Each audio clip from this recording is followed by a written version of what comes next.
So அப்போ தான் இவங்களை ஃபஸ்ட் டைம் நான் பார்க்குறேன்.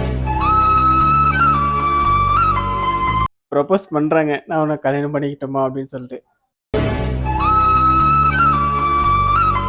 அதுவும் நீ வந்துட்டு அதெல்லாம் நீ அடியோட அழிக்கணும்னு நினைச்சினா நான் வந்துட்டு செத்துருவேன். அதுக்கப்புறம் வந்துச்சு, ஃபர்ஸ்ட் டைம் பார்க்குறேன், இறங்கி வராங்க கீழே.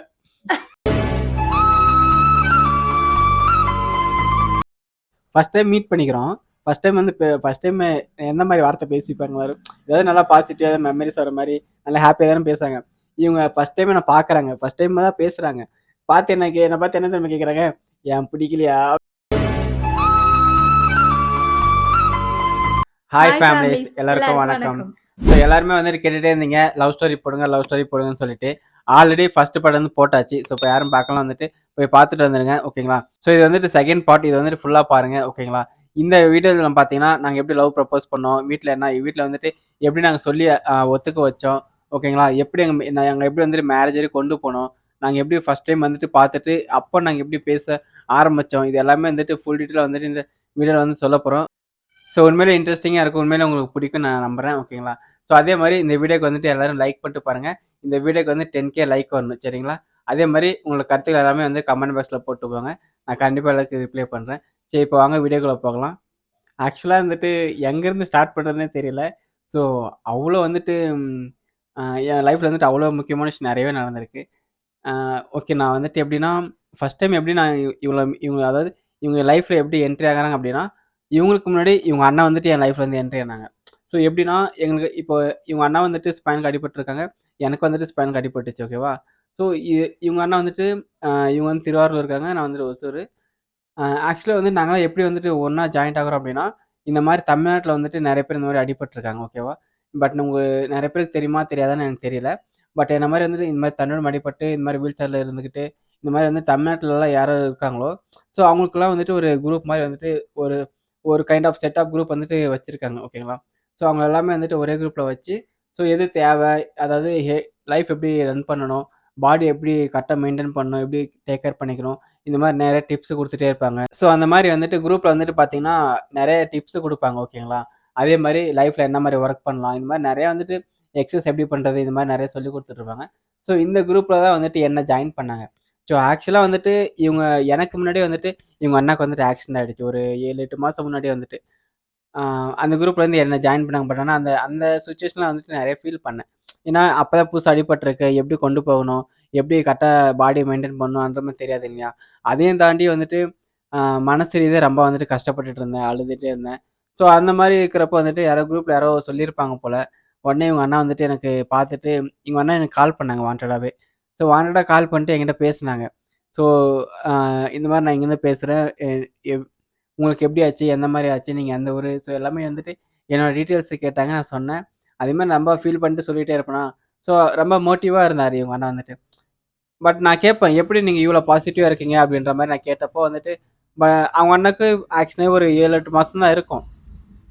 இந்த 7-8 மாதத்துல எப்படி இவ்வளோ பாசிட்டிவாக இருக்கீங்க, எப்படி இருந்து வெளியே வர முடிஞ்சுது உங்களால்? ஸோ அந்த மாதிரிலாம் நான் சொல்லுவேன்னா, அப்போ அப்போ வந்துட்டு இவங்க அண்ணா சொல்லுவாங்க, எனக்கு வந்துட்டு நான் ஆக்சுவலாக நான் வெளியே வந்துட்டேன். எப்படி வந்தேன் அப்படின்னா, எனக்கு வந்துட்டு என் தங்கச்சி ஒருத்தி இருக்கா. ஸோ அவங்க வந்துட்டு எனக்கு ரொம்ப சப்போர்ட்டிவாக இருப்பாங்க, ரொம்ப பாசிட்டிவாக இருப்பாங்க. அது இல்லாமல் ரொம்ப விளையாட்டுத்தனமாக இருப்பாங்க.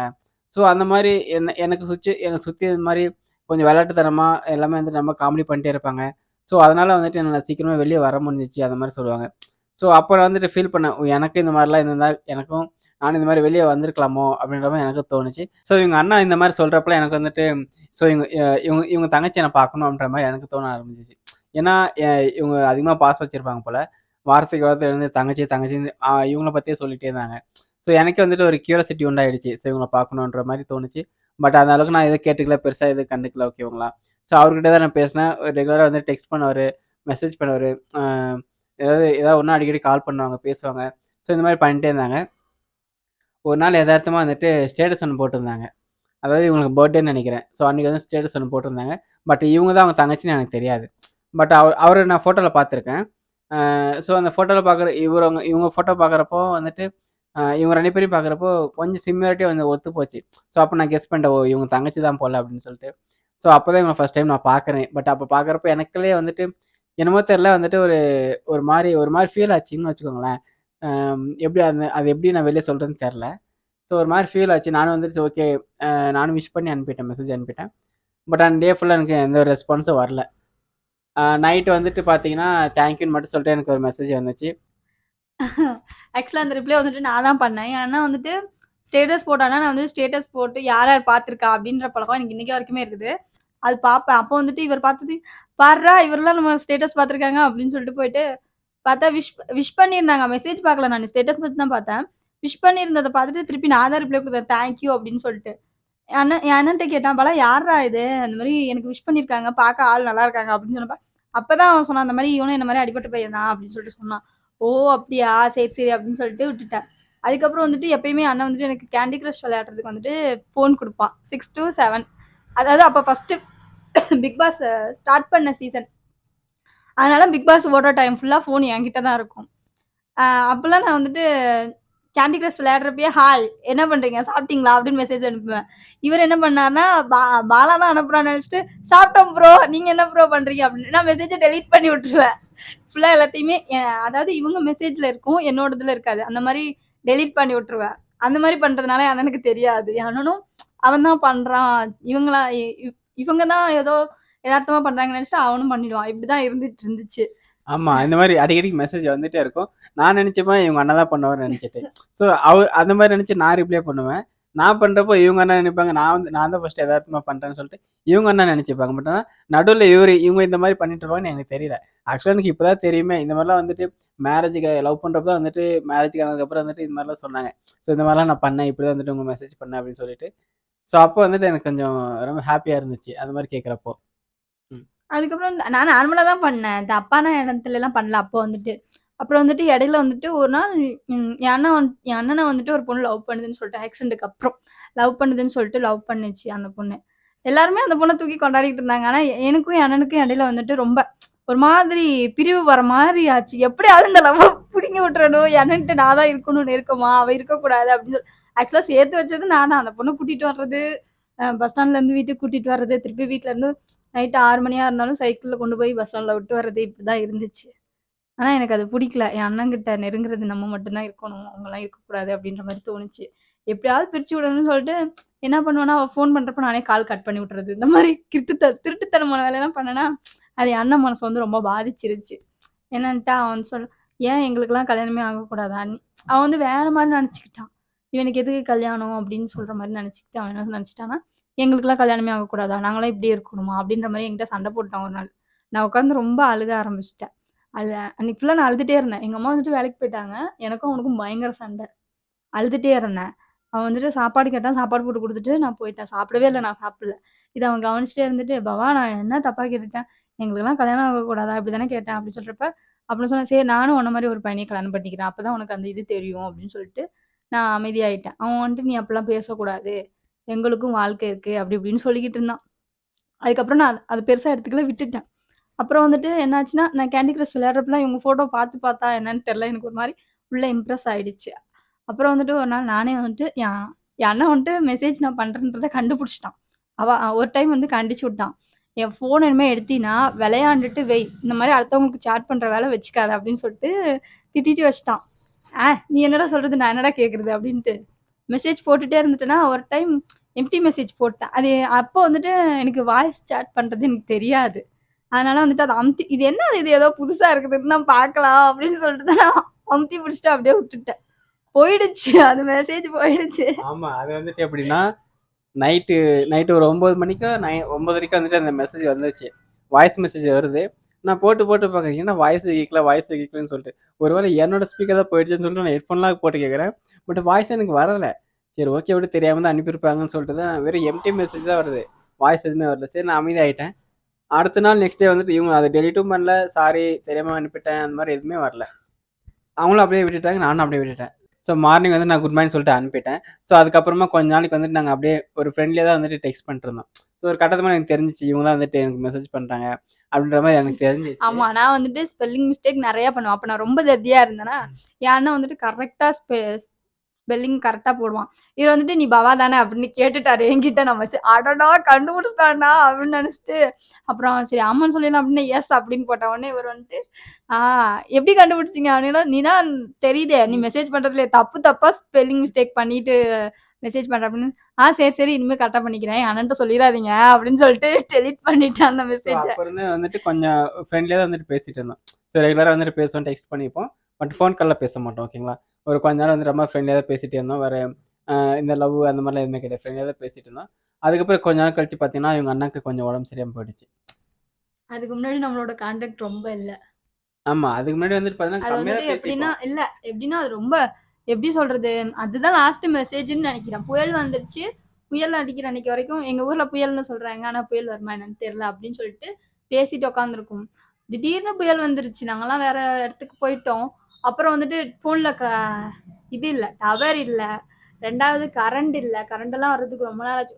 ஒரு 2-3 மாசம் ஆச்சுன்னு வச்சுக்கோங்களேன். ஒரு மாசம் ஆச்சு கரெக்டா நான் இவர்கிட்ட பேசுறதுக்கு. அந்த ஒரு மாசத்துல நான் ஃபோன் பண்ணி என்ன மெசேஜ்ல என்ன சொன்னேன்னா என் அண்ணனுக்கு ரொம்ப உடம்பு சரியில்லை, நல்லா தான் இருந்தான், திடீர்னு உடம்பு சரியில்லை, எனக்கு பயமா இருக்கு அப்படின்னு சொன்னேன். அப்போ வந்துட்டு இவர் வந்துட்டு இல்ல பயப்படாத, அதெல்லாம் எதுவும் ஆகாது, பயப்படாத அப்படின்னாரு. அப்படிதான் வந்துட்டு பேசிட்டு இருந்தோம் ஃப்ரெண்டா. அதுக்கப்புறம் வந்துட்டு ஒரு கட்டத்து மாதிரி ரொம்ப சிவியராக உடம்பு சரியாமல் போயிடுச்சு உங்கள் அண்ணாக்கு வந்துட்டு. அதுக்கப்புறம் வந்துட்டு என்னன்னு கேட்டப்போ வந்து பெட் சோர் அந்த மாதிரி சம்திங் சொன்னாங்க. ஸோ அதில் எவ்வளோ ட்ரீட்மெண்ட் பண்ணி பார்த்தாங்க. பட் ஆனால் வந்துட்டு கடைசியாக வந்துட்டு அது க்யூர் பண்ண முடியல. அதுக்கப்புறம் அந்த சுச்சுவேஷன் தகுந்த மாதிரி அடுத்து ஒரு கட்டத்துக்கு மேலே அவங்க அண்ணா வந்துட்டு இறந்துட்டார். ஓகேங்களா. ஸோ இறந்ததுக்கப்புறமா வந்துட்டு அதுக்கப்புறம் கொஞ்சம் கான்டாக்டில் தான் இருந்தேன். கொஞ்சம் அதெல்லாம் ஃபுல்லாக முடிஞ்சு அந்த இன்சிடென்ட்ஸ் எல்லாமே முடிஞ்சிச்சு. அதுக்கப்புறம் வந்துட்டு அது என்னன்றதை நான் டீட்டெயிலாக வந்துட்டு ஃபஸ்ட்டு பார்ட்டில் சொல்லியிருப்பேன். ஸோ பார்க்கலாம், போய் அதை பார்த்துட்டு வந்துருங்க சரிங்களா. அதுக்கப்புறம் நாங்கள் ஃப்ரெண்ட்லியாக தான் பேசினோம். ஏன்னா அதுக்கப்புறம் எங்கள் அண்ணா மொபைல் இவங்ககிட்ட தான் இருந்துச்சு சரிங்களா. அதுக்கப்புறம் ரொம்ப ஃப்ரெண்ட்லியாக தான் பேசிகிட்டு இருந்தோம், ரொம்ப க்ளோஸாக பேசிகிட்டு இருந்தோம், ரொம்ப கேரிங்காக அந்த மாதிரி வந்து கொஞ்ச நாள் வந்து பேசிகிட்டே இருந்தோம். அதுக்கப்புறம் இவங்க திடீர்னு என்னாச்சுன்னு தெரியல, ஒரு நாள் வந்து நான் ரொம்ப ஃபீல் பண்ணிட்டு இருந்தேன். என்ன எப்படின்னா வீட்லேயும் திட்டிகிட்டே இருந்தாங்களே, நீ வந்துட்டு ஒரு இந்த மாதிரி இருக்க, இப்படி பண்ணிட்ட, இந்த மாதிரி ஆயிடுச்சு உனக்கு. ஸோ இந்த மாதிரிலாம் சொல்கிறப்போ அதே மாதிரி ஃப்ரெண்ட்ஸ் யாரும் வந்துட்டு அவ்வளோ எனக்கு யாரும் கான்டாக்ட் இல்லை. அடிப்பட்டதுக்கப்புறம் எல்லாருமே வந்துட்டு போயிட்டாங்க. யாரும் ஒரு கான்டாக்ட் பண்ணி ஃபோன் பண்ணி பேசுறது, ஸோ நம்ம அந்த மாதிரியும் கிடையாது. ரொம்ப ஃபீல் பண்ணிகிட்டே இருப்பேன், இவங்ககிட்ட டெக்ஸ்ட் பண்ணி சொல்லிகிட்டே இருப்பேன். இப்போ ஒரு நாள் வந்துட்டு இவங்க என்கிட்ட டேட்டாவே சொன்னாங்க, நான் வந்துட்டு உன் பக்கத்தில் இருந்தால் நான் ஃபீல் பண்ணவே விட மாட்டேன், நான் உன்னை நீ அழுற மாதிரி நான் வச்சுக்க மாட்டேன், ஸோ ரொம்ப சந்தோஷமாக வச்சுப்பேன். ஸோ அந்த மாதிரி வார்த்தை சொன்னாங்க. நான் அந்த வார்த்தை வந்துட்டு நான் ரொம்ப பெருசாக எடுத்துக்கல. சரின்னு சொல்லி ஒரு ஆறுதலுக்காக தானே சொல்கிறாங்க அப்படின்னு நான் நினச்சி விட்டுட்டேன். நான் வந்துட்டு என்னன்னா என் அண்ணன் இறந்ததுக்கு அப்புறம் ரொம்ப ஃபீல் பண்ண ஆரம்பிச்சிட்டேன். ஏன்னா என்னோட விளையாட்டுத்தனம் தான் என் அண்ணனோட சாவுக்கு காரணம் அப்படின்ற மாதிரிலாம் மைண்ட் செட் ஆயிடுச்சு எனக்கு. என்னால் நிம்மதியாவே இருக்க முடியல. அந்த இதுலயே வந்துட்டு என்னன்னா நான் வேலைக்கு எங்க வீட்டில் வந்துட்டு கொஞ்சம் கொஞ்சமா அதுக்கப்புறம் என்ன மூவ் பண்ணுவாங்க, நம்மளுக்கு கல்யாணம் கல்யாணம் பண்ணா கல்யாண வயசு வந்துடுச்சு, கல்யாணம் பண்ணிடுவாங்க. கல்யாணம் பண்ணா நம்ம சந்தோஷமா இருக்கணுமா? அது எப்படி நம்ம கூட பிறந்தவன் நம்மளுக்காக கஷ்டப்பட்டவனை சாகடிச்சுட்டு நம்ம மட்டும் எப்படி சந்தோஷமா இருக்கணும் அப்படின்ற மாதிரி ஒரு எண்ணம் வந்துருச்சு. ஸோ அப்போ நானும் ஃபீல் பண்ணிட்டு இருந்தேன், இவரும் ஃபீல் பண்ணிட்டு இருந்தார். நான் நினைச்சேன் சரி நம்ம இதை மறக்கக்கூடாது. நான் என்ன இப்போ சொல்றது எதனாலனா நம்ம அண்ணா மாதிரி உள்ள ஆளுங்களுக்கு நிறைய ஹெல்ப் பண்ணணும், ஒரு தங்கச்சியாவோ ஒரு அம்மாவாவோ ஒரு அக்காவோ இருந்து நம்ம நிறைய ஹெல்ப் பண்ணணும் அப்படின்னு நினைச்சேன் நான். அதுக்கு என்ன பண்ணணும்ட்டு யோசிச்சுட்டே இருந்தேன். நம்மளால எதுவும் பண்ண முடியாது, அட்லீஸ்ட் நம்ம அதை நினைவுலையாவது வச்சுக்கலாம்.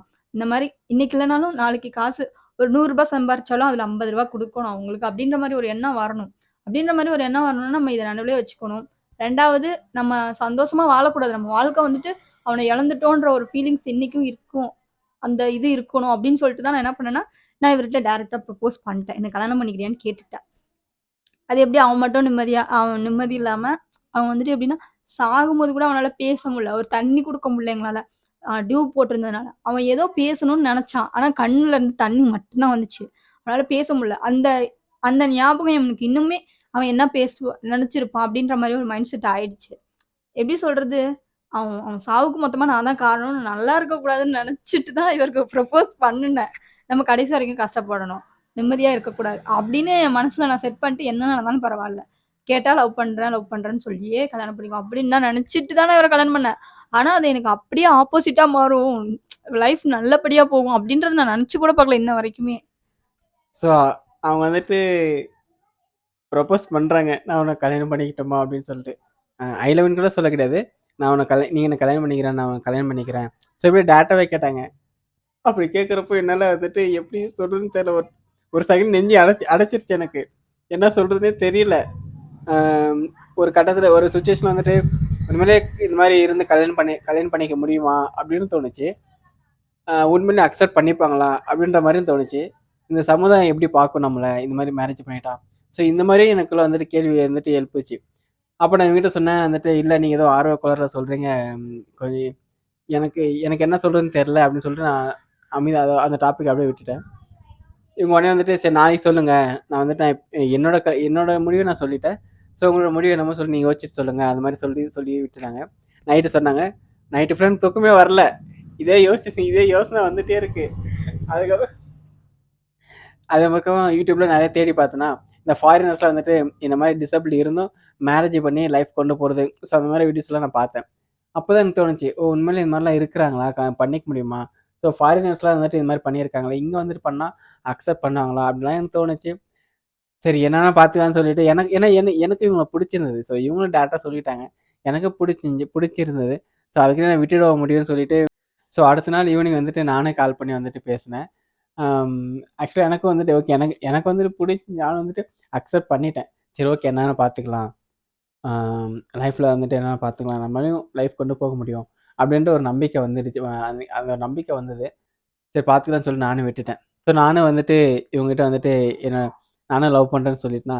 ஸோ இவங்களுக்கு வந்துட்டு ரொம்ப சந்தோஷம். அதுக்கப்புறம் வந்துட்டு கொஞ்ச நாள் வந்துட்டு அப்படியே பேசிகிட்டே போனோம். டெக்ஸ்ட்டு, அப்புறமா ரொம்ப ஃபோன் கால்ஸ், வீடியோ கால்ஸ், இந்த மாதிரி நிறைய வந்துட்டு ரெகுலராக இதுதான் எங்களோட லவ்ஸ் எல்லாமே வந்து இதில் தான் போகும். ஆன்லைன் தான் எங்களோட லவ்வே. ஓகேங்களா. அதாவது மற்ற மாதிரி நேரில் பேசிக்கிறது, நேரில் போயிட்டு வெளியே போகிறது, அங்கே போகிறது இங்கே போகிறது, அந்த மாதிரி எதுவுமே கிடையாதுங்க. சரிங்களா. ஸோ 2 வருஷம் லவ் பண்ணோம். 2 வருஷம் ஃபுல்லாகவே வந்துட்டு எங்களுக்கு வந்துட்டு துணையாக இருந்தது வாட்ஸ்அப் மட்டும்தான். ஸோ வாட்ஸ்அப்லேயே கால், அதுக்கப்புறம் நார்மல் கால் பண்ணிப்போம், அப்புறமா வீடியோ கால்ஸ், எல்லாமே வாட்ஸ்அப் தான் வச்சுக்கோங்களேன். ஆமாம், அப்படிதான் நாங்கள் பேசிகிட்டு இருந்தோம். என்ன ஆச்சுன்னா வந்துட்டு என்னால் ஒரு ஸ்டேஜுக்கு மேலே வீட்டிலே இருக்க முடியாதுல்ல, எவ்வளோ நாள் வீட்டிலே இருக்கிறது, அண்ணனுக்காக கடன் வாங்கினது வேறு. அதனால் நான் வந்துட்டு ஒரு ஃபஸ்ட்டு வேலை பார்த்த கடைக்கே வேலைக்கு போக ஆரம்பித்தேன். அப்போ என்ன ஆயிடுச்சுன்னா ஃபோன் அலோடு கிடையாது அங்கே வந்துட்டு. அந்த அம்மாவுக்கு தெரியும். அதனால் வந்துட்டு அந்த ஃபோனை வந்துட்டு வாங்கி வச்சுக்கிட்டாங்க, அண்ணனோட ஃபோனை. நீ அண்ணனோட ஃபோனை ஏதோ பண்ணுற, நீ நைட்லலாம் ஃபோன் பேசுனா எங்கள் அம்மா என்ன நினச்சிட்டாங்க, தப்பாக எடுத்துக்கிட்டாங்க, நைட்டில் இவ ஏதோ பண்ணுறா ஃபோனில் அப்படின்னு சொல்லிட்டு. நான் ஃபோன் பேசுகிறது தெரியாது, மெசேஜ் பண்ணிகிட்டே இருப்பேன், அம்மாவுக்கு மெசேஜ் பண்ணுறது தெரியாது. ஏதோ தப்பு பண்ணுறா ஃபோனில், அது மட்டும் நல்லா தெரியுது அப்படின்னு ஃபோனை வாங்கி வச்சுக்கிட்டாங்க. நான் என்ன பண்ணேன், இவர் நம்பர் ஞாபகம் இருந்துச்சு, கடையில் அங்கே போயிட்டு அந்த கடை ஃபோன்லேருந்து இந்த மாதிரி எங்கள் அம்மா என் ஃபோனை வாங்கி வச்சுக்கிட்டாங்க. என்கிட்ட ஃபோன் இல்லை, நான் வந்து வீட்டுக்கு வந்து தான் உனக்கு மெசேஜ் பண்ண முடியும், நான் வேலைக்கு வந்துட்டேன் அப்படின்னு சொல்லிட்டேன். அன்னைக்கு ஃபுல்லாக இவங்க என்ன பண்ணாங்கன்னு எனக்கு தெரியாது. ஆமாம், எப்படின்னா டெய்லி பேசிகிட்டே இருந்துட்டு திடீர்னு இவங்க வேலைக்கு காலைல 9 மணிக்கு போனால் நைட்டு 9 மணிக்கு தான் வருவாங்க. ஸோ நான் காலைல வந்துட்டு ஒரு கொஞ்ச நேரம் தான் பேசுவாங்க, ரெடி ஆகுவாங்க, போகிறதுக்கு சாப்பிட்றதுக்கு நடுவில் ஒரு 5 நிமிஷம் டைம் இருக்கும். ஸோ அந்த 5 நிமிஷம் தான் எங்கிட்ட பேசுவாங்க. திருப்பி நைட்டு வந்தாங்கன்னா, நைட்டு 9 மணிக்கு வந்தாங்கன்னா சாப்பிட்டு தூங்கிடுவாங்க. அங்கே ஒரு 10 நிமிஷம் தான் பேசுவாங்க. ஸோ அந்த டைமிங் எனக்கு பத்தலை. ஓகேங்களா. ஏன்னா ரொம்ப டெய்லி பேசிட்டு இருந்துட்டு திடீர்னு ஒரு நாளைக்கு 10 நிமிஷம் தான் பேச முடியும் அப்படின்னா அதை என்னால் அக்செப்ட் பண்ண முடியாது. ஸோ உடனே நான் என்ன பண்ணேன் அப்படின்னா, இங்கேருந்து வந்துட்டு அமௌண்ட்டை இவங்களுக்கு சென்ட் பண்ணி விட்டேன். அதாவது மொபைல் வாங்கி கொடுத்துட்டேன் இவங்களுக்கு வந்துட்டு புதுசாக. ரொம்ப பேசிக் மொபைல் தான், டச் ஃபோன் கிடையாது, பட்டன் ஃபோன் தான் வந்துட்டு இவங்களுக்கு நான் வாங்கி கொடுத்தேன். அந்த ஃபோன் வந்துட்டு அந்த ஃபோன் வச்சு தான் கொஞ்ச நாள் பேசிகிட்டு இருந்தோம். சரிங்களா. ரெகுலராக, அதாவது ஃபோன் காலில் வேலை பார்த்துட்டு இருந்தாலும் அப்படி இல்லை, எப்படின்னு சொல்கிறது, நான் வந்துட்டு திருட்டுத்தனமாக ஃபோன் வச்சுருந்தேன், என் கூட இருக்கிறவங்களுக்கே தெரியாத மாதிரி ஃபோன் வச்சுருந்தேன். ஆனால் எங்கள் ஓனர் பையனுக்கு நான் ஃபோன் வச்சுருக்கேன்ற டவுட் இருந்துக்கிட்டே இருந்துச்சு. இந்த வீடியோ பார்த்தீங்கன்னா கண்டிப்பாக நான் ஃபோன் வச்சுருந்தேன். அந்த எங்கள் ஓனர் பையனுக்கு வந்துட்டு, ஆனால் இவ ஏதோ பண்ணுறா அது மட்டும் நல்லா தெரியுது அப்படின்ற மாதிரி அவர் என்னை வாட்ச் பண்ணிட்டே இருந்தார். நான் வந்துட்டு ஒரு டைம் கீழே உட்காந்து ஃபோன் பேசிகிட்டு இருந்தேன்னா அவர் கண்டுபிடிச்சிட்டார், நீ தூங்கிட்டு இருக்க கீழே படுத்த அப்படின்னு. இல்லை நான் உட்காந்து தான் இருந்தேன், ஏதோ ஒன்று, ஆனால் ஃபோன் மட்டும் மாட்டக்கூடாது, மாட்டினா வீட்டில் மாட்டிக்குவோம் அப்படின்ட்டு நான் அவர்கிட்டயே சண்டை போட்டுட்டேன். எனக்கு ரொம்ப கஷ்டமாக போச்சு. ஏன்னா ஆல்ரெடி அங்கே வேலை பார்த்துருக்கேன், நான் அவரை எதிர்த்து பேசினதில்ல. அன்னைக்கு அவரை எதிர்த்து பேசினது எனக்கு ரொம்ப கஷ்டமாயிடுச்சு. அப்புறம் யோசிச்சுட்டே இருந்தேன், சாரி கேட்போமா, சாரி கேட்டால் கண்டிப்பாக கண்டுபிடிச்சிருவாங்க ஃபோன் இருக்கிறத அப்புறம் அப்படின்னு சொல்லிட்டு நான் சாரி கேட்கல.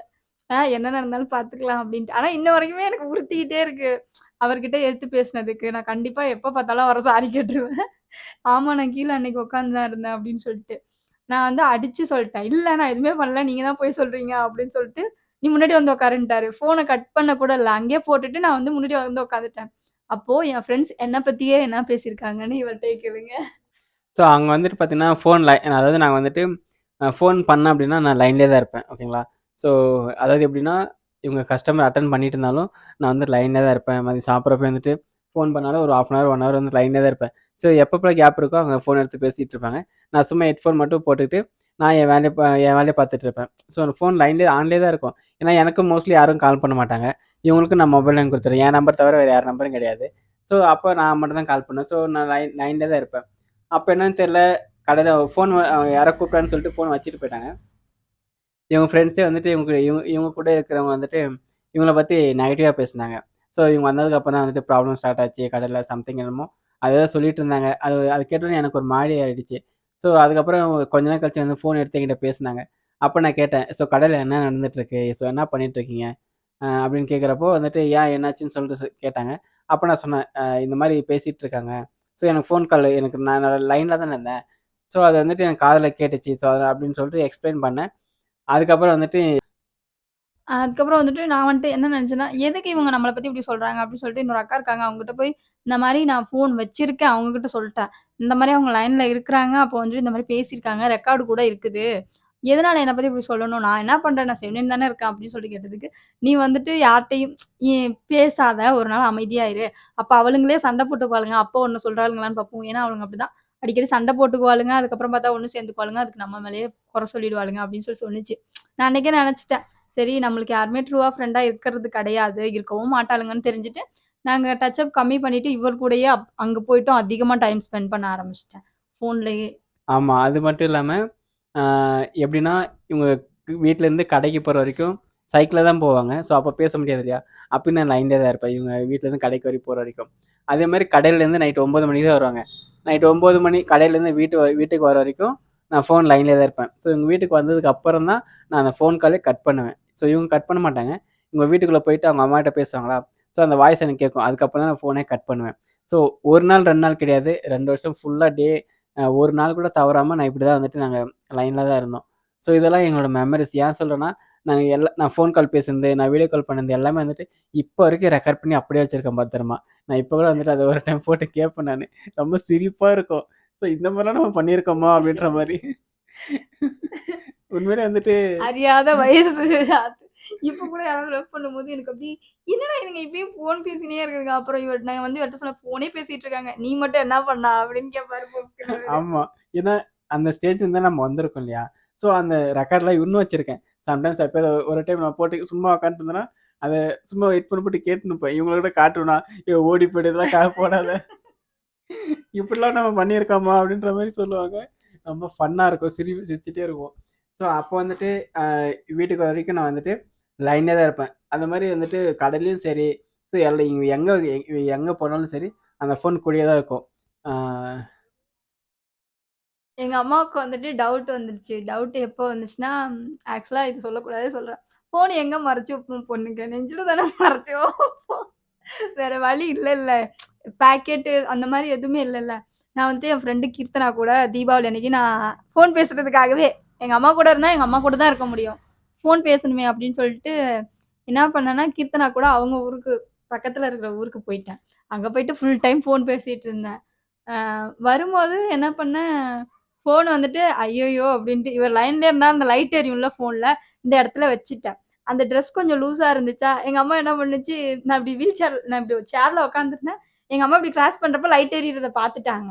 பார்த்துட்டு, "என்ன உன் சட்டைக்குள்ள லைட் எரியுது?" அப்படின்னு கேட்டாங்க. "லைட் எரியுதா?" "இல்லையே" அப்படின்னேன். "இல்ல லைட் எரியுது" அப்படின்னாங்க. நான் டக்குனு, "ஆஹா! கீர்த்தனாவோட ஃபோன்மா தெரியாம நான் எடுத்துட்டு வந்துட்டேன். குடுத்தாளா? வச்சேனா எடுத்துட்டு வந்துட்டேன்" அப்படின்னு சொல்லிட்டு மறந்துட்டு எடுத்துட்டு போய் அவள்ட்ட குடுத்துட்டு வந்துட்டேன். அவள்ட்ட சொல்ட்டேன். அப்பதான் நான் அவள்ட்ட சொல்றேன். "கீர்த்தனா அந்த மாரி நான் ஒருத்தங்கள லவ் பண்றேன். இந்த மாரி வாங்கி குடுத்தாங்க." அவ என்னன்னா ஏறுன்னு ஏறுனா என்னைய. "உனக்கு இதெல்லாம் தேவையா? உன் அண்ணன ஆல்ரெடி இழந்துட்டு நிக்கிற. அவங்களுக்கும் ஏதாவது ஒண்ணு ஆச்சுன்னா உன்ன யார் பாப்பா?" அப்படி இப்படின்னு சொல்லிட்டு திட்டுனா. அப்போ நான் வந்துட்டு அவள்ட்ட பேசல. அதுக்கப்புறம் அவாய்ட் பண்ணிட்டேன் அவ. "என்ன இப்படிலாம் பேசுறா?" அப்படின்னு சொல்லிட்டு அவாய்ட் பண்ணிட்டேன். ஒரு டைம் அவளும் அவங்க லவ்வரும் பேசிட்டு இருந்தப்போ, அவங்க லவ்வர் வந்துட்டு என்கிட்ட சொன்னாங்க. "உனக்கு மனசுக்கு புடிச்சிருக்கா? நீ லவ் பண்ணு. இவ சொல்றா, அவ சொல்றான்னா நீ இது பண்ணாத. உனக்கு புடிச்சிருந்தா நீ லவ் பண்ணு" அப்படின்னு சொன்னாரு அந்த அண்ணா வந்துட்டு. நான் வந்துட்டு சரி ஓகே அந்த அண்ணாவே சொல்றாரு அப்புறம் என்ன அப்படின்னு சொல்லிட்டு, இவ சொன்னா என்ன, யார் சொன்னா என்னன்றத விட்டுட்டேன். திருப்பி என்னன்னா, எங்க அம்மாக்கு ஆனா அந்த ஃபோன் பார்த்தாங்கல்ல, அன்னையிலேருந்தே டவுட் ஆரம்பிச்சுருச்சு எங்க அம்மாவுக்கு. ஒரு டைமு நாங்க வந்துட்டு இந்த பக்கம் வீடு கட்டிட்டு இருந்தோம். இந்த சைடு 2 வீடு. இந்த சைடு வந்துட்டு புயல் அடிச்சதுனால அது சேதாரம் ஆயிடுச்சுன்னு சொல்லிட்டு, இந்த பக்கம் வந்துட்டு வீடு கட்டிட்டு இருந்தோம். அப்போ வந்துட்டு பாதி செவுரு வச்சுட்டாங்க. நான் வந்து ஃபோன் பேசுறதே அங்க தான். எங்க அம்மா வராங்களான்னு கேப்ல எட்டி எட்டி பார்த்துட்டு ஃபோன் பேசுவேன் காலை டயத்துல. அ அம்மாவுக்கு வந்துட்டு உடம்பு சரியில்ல. அன்னைக்கு நான் லீவ் போட்டிருந்தேன். ஹாஸ்பிட்டல் போறேன்னு சொல்றதுக்காக இவருக்கு ஃபோன் பண்ணேன். எங்க அம்மா வந்துட்டாங்க நான் முன்னாடி வரேன். எங்க அம்மா என் பின்னாடியே வந்திருக்காங்கன்னு எனக்கு தெரியல. ஃபோனு வந் எடுத்துட்டேன். எடுத்ததும் எங்க அம்மா டக்குனு, "ஏய் இங்க என்ன பண்ற?" அப்படின்னு கேட்டாங்க. டக்குன்னு இப்படி உள்ள போட்டேன் ஃபோன. "ஒண்ணும் இல்லம்மா" அப்படின்னு திரும்புனேன். "எதுக்கு இங்க வந்த?" அப்படின்னு கேட்டாங்க எங்க அம்மா. நான் சொன்னேன், "அம்மா இது கோழி முட்டை போட்டிருக்குதான்னு பார்க்க வந்தேன்" அப்படின்னேன். கோழி முட்டை போட்டிருக்கான்னு பார்க்க வந்த ஆளா நீனு?" அப்படின்னு சொல்லிட்டு திட்டிட்டு, "ஒழுங்கா நீ வச்சிருக்க ஃபோன நீயே எடுத்து குடுத்துரு. நானா எடுத்தேன்னா சேதாரம் அதிகமா இருக்கும்" அப்படின்னு அப்புறம் நான் எடுத்து ஃபோன குடுத்துட்டேன். "யாரு வாங்கி குடுத்தா?" அப்படின்னு. நான் பயத்துல எல்லாத்தையும் உளறிட்டேன். எங்க அம்மாவுக்கு வந்துட்டு அப்போ வந்து ஹை ஃபீவர்ல இருந்துச்சு. அதனால எங்க அம்மா வந்துட்டு கண்டுக்கல. "யார் வாங்கி குடுத்தா ஃபோன்?" அப்படின்னேன். இந்த மாரிம்மா. "எங்க இருக்கான்?" "சென்னையில" நான் வந்துட்டு இப்படி சொல்லிட்டேன். இவரு கொரியர் பண்ணாருன்னு சொன்னா திட்டுவாங்கன்ட்டு, "அவரு வந்து சென்னையில இருக்காரும்மா" அப்படின்னு. "உனக்கு எப்படி உன் கைக்கு ஃபோன் வந்தது?" "அவர் ஃப்ரெண்டு வந்து திருவாரூர்ல இருக்காரும்மா. அவர் வந்து வாங்கி குடுத்துட்டு போனாரும்மா" அப்படின்னேன். "உன் ஃப்ரெண்ட வர சொல்லு ஃபர்ஸ்ட்டு. உனக்கு எவன் ஃபோன் வாங்கி குடுத்தானோ அவன வர சொல்லு ஃபர்ஸ்ட்டு" அப்படின்னு எங்க அம்மா சொல்லுச்சு. "இல்லம்மா அவங்கலாம் வரமாட்டாங்கம்மா" பொலார்ன்னு ஒரு அறை வாய மூடுனேன். என் தம்பி முத்து இருக்கான். அவன கூட்டிட்டு நானு, எங்க அம்மா, அவன் 3 பேரும் போறோம் ஹாஸ்பிட்டலுக்கு. போயிட்டு வந்துட்டோம். உடம்பு சரியில்லாம போயிட்டு ஹாஸ்பிட்டல்ல ஊசி போட்டு டெஸ்ட்டு குடுத்துட்டு வந்துட்டாங்க அம்மா வீட்டுக்கு. நானும் அவங்களோடயே வந்துட்டேன். அம்மா வந்துட்டு அவங்க வேலை செய்றவங்க ஒருத்தவங்க இருக்காங்க. அவங்கள்ட்ட சொல்லி, "இந்த மாரி பண்றா, போறா, வரா." அவரு என்ன ஒரு மொற மொறச்சாரு. நான் கீழ குனிஞ்சுட்டேன். ஏன்னா அண்ணா அதுக்கு முன்னாடி மொபைல் மாட்டிச்சு இல்லையா? இவங்க அம்மா எனக்கு கால் இரு பண்ணாங்க. இரு அது அப்பதான் வீட்டுக்கு வந்து தான் கால் பண்ணாங்க. ஓ! அப்பதான். அவர் வந்துட்டு ஆக்சிடென்ட் ஆனதுலேருந்து அண்ணா பார்த்துக்கிறது எல்லாமே அவரே பண்ணிக்கிட்டு இருந்தாரா, அதனால சொல்லிட்டு அவர் கொஞ்சம் மரியாதை குடுத்து, ஐய்யய்யோ! அப்படின்னு சொல்லிட்டு நானு பயத்திலே இருந்தேன். எங்க பிரிச்சுருவாங்களோ அப்படி இப்படின்னு சொல்லிட்டு பயத்திலே இருந்துட்டு இருந்தேன். என்ன ஆச்சுன்னா, ஆ வீட்டுக்கு வந்துட்டோம். வீட்டுக்கு வந்து என்னாச்சுன்னா, எங்க அம்மா வந்துட்டு என் ஃபோன எ இவர் வாங்கி குடுத்த ஃபோன புடுங்கிக்கிட்டாங்க. ஆனா அண்ணா வாங்கி குடுத்த ஃபோன் என்கிட்ட தான் இருக்கு. அண்ணா வாங்கி குடுத்த ஃபோன் என்கிட்ட குடுத்துட்டு, இவர் வாங்கி குடுத்த ஃபோன புடுங்கிக்கிட்டு, அதுலருந்து ஃபோன் பண்ணி இவங்களுக்கு பேசுனாங்க. என்ன நடந்துச்சுன்னா, நீங்களே இவங்க சொல்லிருங்க. வந்துட்டு அ எப்பவுமே நான் வாங்கி குடுத்த ஃபோன்ல தான் கால் பண்ணுவாங்க. அன்னைக்குன்னு பார்த்துட்டு இவங்க அண்ணா ஃபோன்லேருந்து எனக்கு கால் பண்ணாங்க. சரி நான் அட்டெண்ட் பண்ணேன். அப்ப அட்டெண்ட் பண்ணி இந்த மாரி சொன்னாங்க. இந்த மாரி மொபைல் மாட்டிக்கிச்சு. உனக்கு கால் பண்ணவங்க நீ பேசிக்கோ. அ பேசி ஏதோ ஒண்ணு சமாதானப்படுத்து அப்படின்னு சொன்னாங்களா. எனக்கு ஒரு மாரி அல்லு விட்டுருச்சு. என்னடா இப்படி ஆயிப்போச்சுன்னு சொல்லிட்டு. கால் பண்ணா என்ன மாரி சொல்லுவாங்க, என்ன மாரி பேசுவாங்க அப்படின்றது எனக்கு தெரியல. என்ன சொல்லுவாங்க அப்படின்ற மாரி யோசிச்சுட்டே இருந்தேனா, சரி டக்குன்னு இவங்க அந்த நம்பர் தான் எனக்கு கால் வந்துச்சு. ஸோ எங்க அம்மா தான் எனக்கு கால் பண்றாங்க. பண்ணிட்டு "நீங்க யாரு?" இந்த மாரி கேட்டாங்களா. ஸோ நான் சொன்னேன் இந்த மாரின்னு சொல்லிட்டு, இந்த மாரி ஒசூர்ல இருக்கேன். எனக்கு இந்த மாரி ஆயிடுச்சு. நான் இப்படிதான்னு சொல்லிட்டு சொல்றேன், எக்ஸ்பிளைன் பண்றேன். அதுக்கு அவங்க அவங்க அம்மா வந்துட்டு நெறைய கேள்வி கேட்டாங்க. ஏன்னா "இப்படி இப்படி இருக்கிற, எப்படி இந்த மாரி பண்ற? எப்படி இந்த மாரி பண்ற தைரியம் வந்துச்சு? எப்படி பார்த்துக்க முடியும்?" அந்த மாரி எல்லா பேரண்ட்ஸும் கேட்கிற கேள்வி தான். ஸோ என்னென்ன பேரண்ட்ஸ்லாம் என்ன கேள்வி கேட்பாங்களோ, அது எல்லா கொஸ்டின்ஸும் அவங்க அம்மா கேட்டாங்க. இருந்தாலும் நான் எல்லாத்துக்கும் நான் எக்ஸ்பிளைன் பண்ணேன். நான் எங்கேயும் எங்கேயும் வந்துட்டு நான் அவாய்டும் பண்ணல. ஆ அதுக்கு சொல்ல முடியாம வந்துட்டு வாயும் மூட கிடையாது. ஸோ இருந்தாலும் பொறுமையா சொன்னேன். இருந்தாலும் அவங்க அம்மா வந்துட்டு நான் என்னதான் சொன்னாலும் அவங்க அம்மா ஒத்துக்கவே இல்ல. ஆ ஒரு மாரி பேசிட்டு கட் பண்ணிட்டாங்க. ஓகேங்களா? ஸோ ஃபோன் பண்ணாதீங்க, பேசாதீங்க இதுக்கப்புறம். சரி ஸோ அது மாரி சொல்லிட்டு கட் பண்ணிட்டாங்க. ஸோ நானும் அமைதியாயிட்டேன். சரி நான் நெனச்சுக்கிட்டேன், அவ்வளோதான் இதுக்கு ஃபோன் பண்ண மாட்டாங்க போல. அவ்வளோ அவ்வளோ இது எல்லாமே முடிஞ்சுச்சு. ஸோ அந்த மாரி தான் நான் நெனச்சேன். பட் கால் கட் பண்ணதுக்கப்புறம் நான் வந்துட்டு இவங்க 2 இவரும் எங்க அம்மாவும் பேசிட்டு இருக்கும்போதே நான் ஃபோன் பண்ணேன். அப்போ இவர் சொன்னார்ல ஒரு ஃப்ரெண்ட் இறந்து போயிட்டாங்கன்னு ஒரு அண்ணா. அந்த அண்ணா ஃபோன் அட்டெண்ட் பண்ணி, அந்த அண்ணா வந்துட்டு எனக்கு புது நம்பர்லேருந்து கூப்பிட்டு, "அம்மா ஒரு நிமிஷம் வெயிட் பண்ணும்மா. உங்க அம்மா வந்துட்டு அவங்ககிட்ட பேசிட்டு இருக்காங்க. கேட்கிறியான்னு?" சொல்லிட்டு எங்க அம்மா கேட்கிற கேள்விலாம், "ஐய்யய்யோ! இன்னைக்கு இவன் செத்தான்டா" அப்படின்னு தான் நான் நெனச்சேன். அப்புறம் வந்துட்டு நான் அந்த அண்ணன்ட்ட சொன்னேன், "அண்ணா எங்க அம்மா வந்துட்டு அவ்ளோ சீரியஸானவங்கலாம் கிடையாது. அவங்க நார்மலானவங்க. நீங்க பேசுற விதத்துல பேசுனீங்கன்னா புரியும். அவர்ட்ட கொஞ்சம் எடுத்து சொல்லுங்கண்ணா" அப்படின்னு சொல்லிட்டு நான் ஃபோன கட் பண்ணிட்டேன். வந்துருவாங்களோ அப்படின்ட்டு ஃபோன கட் பண்ணிட்டு நான் வந்துட்டு அப்படியே படுத்துட்டேன். அ தலைக்கு அதாவது தலகாணிக்கு கீழ ஃபோன மறைச்சிட்டு ச எப்படி பண்ணேன்னா, ஃபர்ஸ்ட்டு வந்துட்டு அது பேர் என்ன? பவர் கம்மி பண்ணுவோமே, அது பேர் என்ன?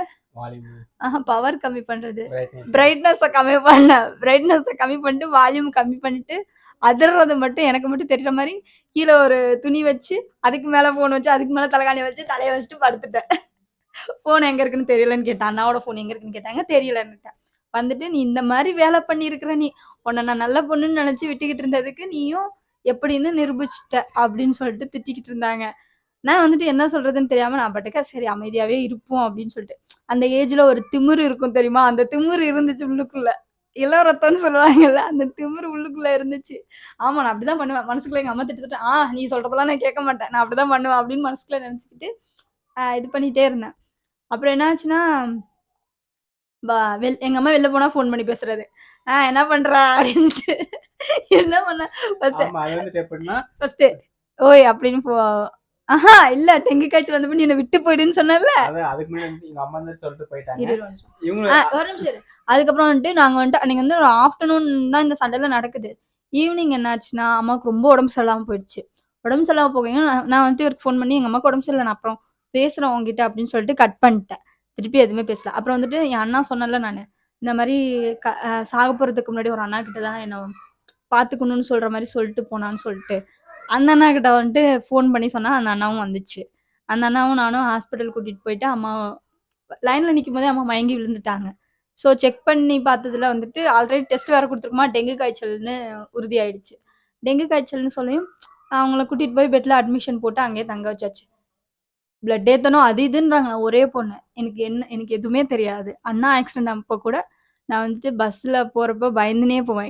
என்னோடது மட்டும் தனியாக கேட்டிங்கன்னா வச்சுக்கோங்களேன் அவ்வளோ கஷ்டமாக இருக்கும். போகிறப்ப பயந்துனே போவேன், யாரும் எதுவும் பண்ணிடுவாங்களோ இல்லை எங்கேயாவது தொலைஞ்சு போடுவோம். நான் பஸ்ஸெல்லாம் மாற்றி ஏறி 8 மணிக்கு பஸ்ஸு மாற்றி ஏறி 10 மணிக்கெல்லாம் வேற டிரைவரே என்னை கொண்டு வந்து வேற பஸ்ஸில் ஏற்றி விட்டு அப்பெல்லாம் வந்திருக்கேன் வீட்டுக்கு. ஸோ அதனால ரொம்ப பயப்படுவேனா. இங்கே வந்துட்டு இப்படி இருக்கோம் அம்மாவுக்கு ஏதாவது ஆயிடுமோ, நம்ம அனாதை ஆயிடுவோமோ அப்படின்ற மாதிரிலாம் பயம் வந்துச்சு. இவருக்கு ஃபோன் பண்ணி சொன்னா இவர் என்ன தெரியுமா சொல்றாரு, நீயே சொல்லு நான் சொல்லல. இவருக்கு ஃபோன் பண்ணி சொன்னா எனக்கு பயமா இருக்கு, இந்த மாதிரி எங்க அம்மாவுக்கு ரொம்ப உடம்பு சரியில்லை, ரொம்ப சீரியஸா இருக்காங்க, எனக்கு ரொம்ப கஷ்டமா இருக்கு அப்படின்னு சொன்னா, நான் உங்க அம்மா வந்துட்டு என்னாலதான் இப்படி ஆயிடுச்சு, என்னாலதான் உங்க அம்மாவுக்கு அப்படி ஆயிடுச்சு, அதனால வந்துட்டு நீ என்னை விட்டுடு, எனக்கு நீ வேணாம், நீ உங்க அம்மா சொல்ற பையனையும் கல்யாணம் பண்ணிக்கோ, உங்க அம்மா யாரோ உங்க அத்தை பையனாமா. ஆக்சுவலா வந்துட்டு அண்ணா ஆக்சிடென்ட்டுக்கு முன்னாடியே எனக்கு என்கேஜ்மெண்ட் ஆகிற ஸ்டேஜுக்கு போச்சு. அப்போ நான் ரொம்ப சின்ன பொண்ணுன்றதுனால நான் வேணான்னு சொல்லிட்டேன். அவனையே கல்யாணம் பண்ணிக்கோன்னு சொன்னார் இவர். அவனை நான் கல்யாணம் பண்ணிக்க முடியாதுன்னு சொன்னதுக்கு அவன் என்னை ரொம்ப தப்பா பேசிட்டான். அப்படி இருக்கப்போ நான் எப்படி அவனை கல்யாணம் பண்ணிப்பேன். நான் சொன்னேன் தப்பா பேசினவனை போய் என்னை கல்யாணம் பண்ணிக்க சொல்றியா அப்படின்னு சொல்லி கேட்டதுக்கு, இல்லை அவங்க அம்மாவுக்காக நீ பண்ணிதான் ஆகணும் அப்படின்னா, டக்குன்னு மூடுறா நீ, எனக்கு தெரியும் என்ன பண்ணணும்னு, உனக்கு தைரியம் இல்லை ஒன்றும் இல்லை, நீ ஒரு அது இதுன்னு சொல்லி வாய்க்கு வந்ததெல்லாம் சொல்லி திட்டிட்டேன். ஃபர்ஸ்ட் திட்டினாங்க. அது இல்லாம அதை சொன்னோன்னே வந்துட்டு ரொம்ப அழ ஆரம்பிச்சிட்டாங்க, அழுதுட்டே இருந்தாங்க. நான் போன் எப்படி சொல்றது, அது என்னால் ஃபீல் பண்ண முடிஞ்சிச்சு. அந்த அளவுக்கு அழ ஆரம்பிச்சிட்டாங்க. ஏன்னா அந்த வார்த்தை சொன்னேன் இவங்களால ஏற்றுக்க முடியல. ஓகேங்களா. ஸோ அழுதுகிட்டே இருந்தாங்க. அதுக்கப்புறம் வீடியோ கால் பண்ணாங்க.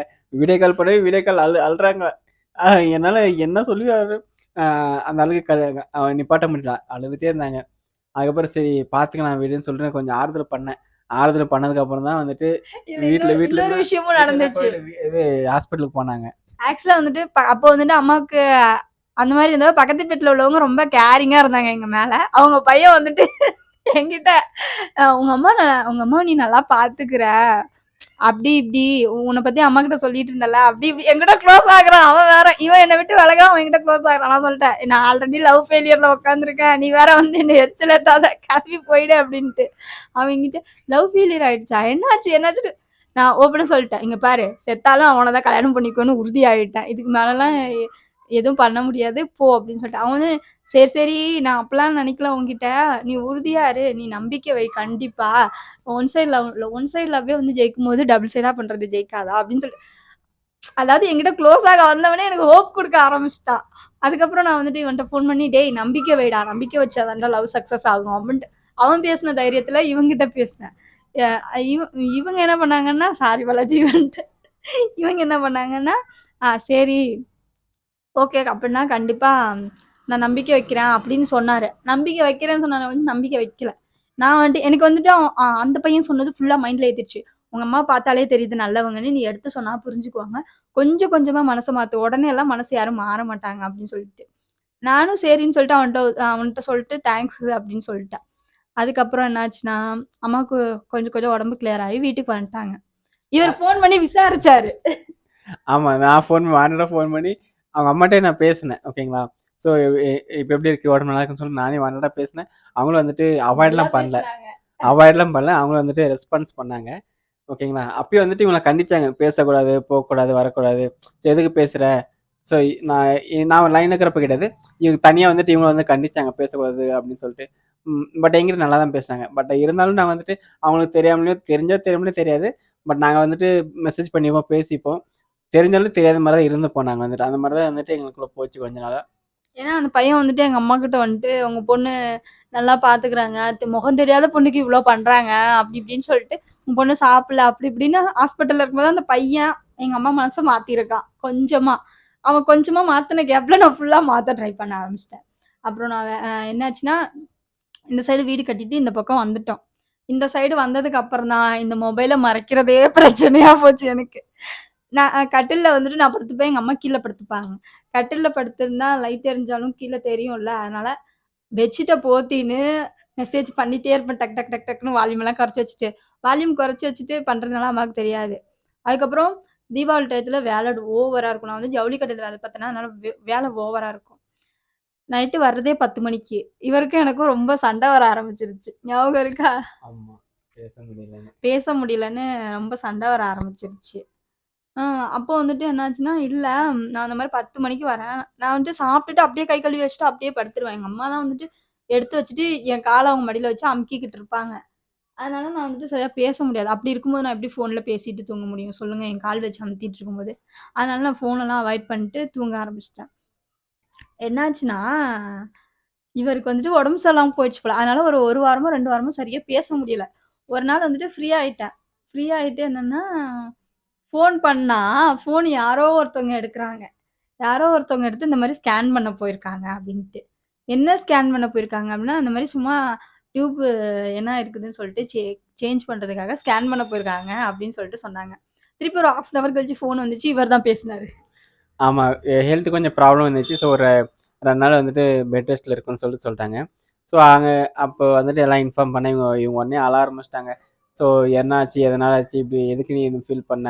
எதனால எனக்கு வந்துட்டு அந்த மாரி சொல்லையுமே எனக்கு பழைய நினைவுகள் வந்துருச்சு. என் அண்ணனோட நெனப்பு அப்டியே ஃபுல்லா அந்த டியூப் வச்சது அதெல்லாம் அப்டியே மண்டைக்குள்ள ஏற ஆரம்பிச்சிருச்சு. ஐய்யய்யோ! என்னடா இந்த கடவுள் இப்டி இருக்காரு? எதுக்கு நமக்கு மட்டும் இவ்ளோ சோதனைய குடுக்குறாரு? அப்டின்ற மாரிலாம் ஃபீல் ஆயிடுச்சு. ஆமா. அது மட்டும் இல்லாம வந்துட்டு கொஞ்சம் ஒரு 2 ஸ்டோன் கொஞ்சம் இருக்குன்னு சொன்னாங்க. ஸோ அது கொஞ்சம் ரிமூவ் பண்ணணும் அப்படின்னு சொல்லிட்டாங்க. சரின்னு சொல்லி ஒரு 2 நாள் மட்டும் பெட் ரெஸ்ட் இருங்க. அந்த ஸ்டோன் ரிமூவ் பண்ணிடலாம் அப்படின்னு சொல்லிட்டாங்க. சரி நானும் வந்துட்டு இருந்துட்டு அதை ரிமூவ் பண்ணிட்டு வீட்டுக்கு வந்துட்டோம். ஸோ வீட்டுக்கு வந்ததுக்கப்புறம் ஒரு தான் வந்துட்டு நிமிஷம். இல்ல ரிமூவ் பண்ண போறதுக்கு முன்னாடி, ஆப்ரேஷன் தியேட்டருக்கு போடுறதுக்கு முன்னாடி இவங்க அம்மாவுக்கு லவ் மேட்டர் தெரியும். அவங்க அம்மா வந்துட்டு என்ட்ட வந்து ஒரு 2 டைம் பேசியிருக்காங்க அப்போ. அப்போ வந்துட்டு என்னன்னா, இந்த மாரி நான் ஃபோன் பண்ணேன்னு சொல்லிட்டு இவங்க தம்பி தான் கூட இருந்திருக்காங்கன்னு நெனைக்கிறேன் அப்போ. அப்போ வந்துட்டு எங்க தம்பி வந்துட்டு இந்த மாரி ஃபோன் பண்ணாங்க. அவங்க தம்பிக்கும் தெரியும் நான் லவ் பண்ற விஷயம். அவங்க தான் வந்துட்டு டெ மொபைலுக்கு காசெல்லாம் டிரான்ஸ்லேஷன் பண்ணது அவர் தான். சரி டிரான்ஸ்லேஷன்ற அமௌண்ட் அனுப்பிச்சு வச்சதெல்லாம் அவர் தான். அப்போ வந்துட்டு என்னன்னா, இந்த மாரி அவனுக்கு கல்லு இருக்கு, ஆப்ரேஷன் பண்ண போறாங்க அப்படின்னு சொல்லி இவர் என்கிட்ட பேசவே இல்ல. அழுக வந்துருச்சு எனக்கு. ஆனா ஆப்ரேஷன் தியேட்டருக்குள்ள போறதுக்கு முன்னாடி, "நீ எதுவும் பயப்படாத சரியா? நான் வந்துருவேன். நீ எதுக்கு பயப்படுற? ஆனா எனக்கு பயமா இருக்கு" அப்படின்னு சொல்லிட்டு அழுறாரு. வடிவேல் காமெடி மாரி சொல்லிட்டு அழுறாரு. "நீ பயப்படாத எனக்கு பயமா இருக்குதுன்னுட்டு." அதுக்கப்புறம் நான் எனக்கு வர்ற வரைக்கும் கண்ட்ரோல் பண்ணவே முடியல. கண்லருந்து தண்ணி வந்துட்டு இருக்கு. என் கூட வேலை பார்க்குறவங்கலாம் "என்னாச்சு? என்னாச்சு? ஏன் அழுதுட்டே இருக்க?" நான் ஒரே ரீசன் எனக்கு என் அண்ணன் ஞாபகம் வந்துருச்சு. எங்க ஓனர் பையன் என்னை எட்டி பார்த்துட்டு, "எதுக்கு அழுதுனே இருக்கான்?" அப்படின்னு நெனச்சிருப்பான் போல. எட்டி பார்த்துட்டு உட்காந்து என்ன சொல்லிட்டு ஒரு இடத்துல "எனக்கு என் அண்ணன் ஞாபகம் வந்துருச்சு" அப்படின்னு சொல்லிட்டு பேசாம அமைதியா அழுதுட்டே இருந்தேன். நான் அழுதாலே அங்க உள்ளவங்க என்னதான் சண்டை போட்டாலும், அழுதேன்னா தனியா உட்கார வச்சுருவாங்க. வேலையெல்லாம் அவங்களே பார்த்துப்பாங்க. அன்னைக்கு ஃபுல்லா நான் வேலையே பண்ணல. அங்க ஒரு ஃபோட்டோ இருந்துச்சு. அந்த சாமி ஃபோட்டோ அதுகிட்ட வேண்டினே இருக்கேன். எதுவும் ஆயிடக்கூடாது, எதுவும் ஆயிடக்கூடாது அப்படின்னு சாப்பிடவும் இல்ல சரியா. கரெக்ட்டா ஒரு 8 மணிக்கு ஃபோன் வருது. அம்மா ஆப்ரேஷன் நல்லபடியா முடிஞ்சிருச்சு. ஆப்ரேஷன் தியேட்டர விட்டு வெளில வந்துட்டான்னு எங்க தம்பி என்கிட்ட சொல்றாங்க. இவரு ஃபோன் பண்ணி சொல்ல சொன்னாருன்ட்டு. அப்பதான் மூச்சே வந்துச்சு. அதுக்கப்புறம் நைட்டு வீட்டுக்கு போயிட்டு எப்படா பேசுவான் அப்படின்னு நினைச்சுட்டு, ஒரு வாரம் பேசாம இருந்ததுக்கு பெரிய தண்டனைய குடுத்துட்டானே அப்படின்னு நினைச்சுட்டு, இனிமே அப்படிலாம் இருக்கக்கூடாதுடா சாமி அப்படின்ட்டு, குடோனுக்கு போனா கூட ஃபோன் எடுத்துட்டு போயிடுவேன். அந்த மாரி செட் ஆயிட்டேன். ஃபோன் எப்பயுமே அ பேக்ல வச்சுட்டு போறேன்னா, அதுக்கப்புறம் எப்பயும் போல வச்சுக்க ஆரம்பிச்சுட்டேன் இந்த இடத்துக்கிட்ட. அப்புறம் குடோனுக்கு போனாலும் ஃபோன் எடுத்துட்டு போவேன். லைன்லயே இருப்பாரு. திருப்பி கீழ வந்தாலும் எல்லாருக்கும் தெரிஞ்சு போச்சு கடையில நான் ஃபோன் வச்சிருக்கேன்ட்டு. ஆனா கேஷியர தவிர வேலை செய்றவங்களுக்குலாம் ஆனா என்னட்ட சொன்னாங்க, "நீ ஒரு நாள் மாட்னீன்னா, ஏதாவது சொல்லுவாங்க, ஏதாவது சொல்லுவாங்க, ஏதாவது சொல்லுவாங்கன்ட்டு." அதுக்கப்புறம் என்னாச்சுன்னா, மறுநாள் ஃபோன் பண்றாரு இவரு எனக்கு. ஸோ நான் அதுக்கப்புறம் ஹாஸ்பிட்டல்லேருந்து வீட்டுக்கு வந்துட்டேன். வீட்டுக்கு வந்த அப்புறம் வந்துட்டு ஸோ எங்களுக்குள்ள நல்லா தான் போயிட்டு இருந்துச்சு. நல்லா பேசிக்க ஆரம்பிச்சிடும். ஸோ எப்பயும் போல் வந்துட்டு எங்களுக்கு வந்துட்டு ரொட்டீனாக வந்துட்டு போயிட்டு இருந்தது. திடீர்னு என்னாச்சுன்னு தெரியல, ஒரு நாள் ஃபோன் பண்ணிட்டு இந்த மாதிரி வீட்டில் மாப்பிள்ளை பார்க்க ஆரம்பிக்கிறாங்க. ஸோ யாரோ பொண்ணு அதாவது பொண்ணு கேட்க வராங்க அப்படின்னு சொல்லிட்டு சொன்னாங்களா. என்னாச்சுன்னா வந்துட்டு எங்கள் ஏரியாவில் நிறைய பொண்ணுங்க இருக்காங்க. ஆனால் என்னவோ குறிப்பாக என்னை மட்டும் சொல்லி வச்ச மாதிரி என் வயசுக்கு மேலே உள்ள அக்காங்களும் இருக்காங்க, எனக்கு ஈக்குவலாக இருக்கிறவங்களும் இருக்காங்க, சொல்லப்போனால் என்னை விட அழகாக இருக்கிறவங்க எல்லாம் இருக்காங்க. நான் வந்துட்டு ஒல்லியாக நான் அவ்வளோ நல்லா இருக்க மாட்டேன், பிளாக்காக ஒல்லியாக இருப்பேன் அவ்வளோதான். ஆனால் ஏன் நம்மளை மட்டும் கேட்குறாங்க அப்படின்றப்போ உனக்கு நல்லா இருக்குது, நீ வந்துட்டு நல்லா பேசுகிற அப்படின்னு சொல்லிட்டு எல்லாரும் கேட்குறாங்க அப்படின்ட்டு. பக்கத்து வீட்டு அண்ணா வேற, அக்கா இந்த மாதிரி வேலை பார்க்குறாங்க, இங்கே தான் இருக்கிறாங்க பையன், நம்ம ஊர் தான் அந்த மாதிரிக்கா அப்படின்னு சொல்லிட்டு போயிட்டாங்க. பின்னாடியே அந்த அண்ணன் வீட்டுக்கு ஓடுற, அண்ணா நான் ஒரு பையனை லவ் பண்ணுறேன், தயவு செஞ்சு இந்த மாதிரிலாம் கொண்டு வராதிங்க அப்படின்னு சொல்லிட்டேன். அவங்க வந்துட்டு நான் லவ் பண்ணது வந்து யாருக்குமே தெரியாது. ஆக்சுவலாக வந்துட்டு எங்கள் கடையில் உள்ளவங்களுக்கு தெரியும், ஆனால் எங்கள் ஏரியாவில் உள்ள யாருக்குமே நான் லவ் பண்ணுறேன்னு தெரியாது. ஆனால் நான் வந்துட்டு ஃபோனில் வந்துட்டு இங்கிட்ட அங்கிட்டு பேசிட்டு நடப்பேன். அப்போ எல்லாருமே யார்கிட்ட பேசுகிறேன் அப்படின்னு கேட்குறப்ப ஃப்ரெண்டுகிட்ட பேசுகிறேன், இந்த மாதிரி வெளியூரில் இருக்கா, அங்கே இருக்கா, இங்கே இருக்கானே. ரெண்டாவது என்னன்னா, கீர்த்தனா வந்து சென்னையில் வேலை பார்த்துட்டு இருந்தான். ஸோ எனக்கு வந்துட்டு எல்லாம் கீர்த்தனா பேரையே சொல்லிட்டு இருந்தேன் எல்லாத்துக்குமே. ஒரு டைம் வந்துட்டு என் ஃப்ரெண்ட்ஸ் எல்லாம் ஆனால் கண்டுபிடிச்சிட்டாங்க, ஒரு 2-3 பேர். நீ யார்கிட்ட பேசுகிறேன்னு எனக்கு தெரியுது அப்படின்னு சொல்லிட்டு. அப்புறம் ரொம்ப ப்ராப்ளம் ஆயிடுச்சு. என்ன ஆயிடுச்சுன்னா, எங்கள் அம்மா வந்துட்டு நீ இன்னுமே அவனை தான் நினச்சிட்டு இருக்கியா, இன்னமும் அப்படி தான் இருக்கியா அப்படின்னு சொல்லிட்டு ஃபோனை பிடிங்கி வச்சுக்கிட்டாங்க. நீ என்ன நான் சொல்கிறேன், நீ என்ன பிடிங்கி வச்சாலும், நீ என்ன பண்ணாலும் நான் அவனை தான் லவ் பண்ணுவேன், என்ன பண்ண முடியும் உன்னால் அப்படின்னு. நைட்டு 8 மணி 9 மணி இதில் பிக் பாஸ் ஓடிட்டு இருந்துச்சு. பிக் பாஸ் பார்த்துட்டு இருந்தேன். எங்கள் வீட்டில் 2 பாட்டி டிவி பார்த்துட்டு இருந்தாங்க, பக்கத்து வீட்டு பாட்டி. எங்கள் அம்மா சேரை எடுத்தாங்க. பிக் பாஸ் ஓடிட்டு இருக்குது, நான் பிக் பாஸ் உட்காந்து பார்த்துட்டு இருக்கேன், பேசிக்கிட்டே தெனாவட்டா பேசிட்டு எங்க அம்மா திட்டிட்டு பேசிக்கிட்டே டிவி இப்படி பார்த்துட்டு இருக்கேன். பின்னாடி சேர் எடுத்து வச்சாங்க பாருங்க, ஒண்ணு முருக கட்டி, அப்பா செம வலி, சேர் உடஞ்சு போச்சு.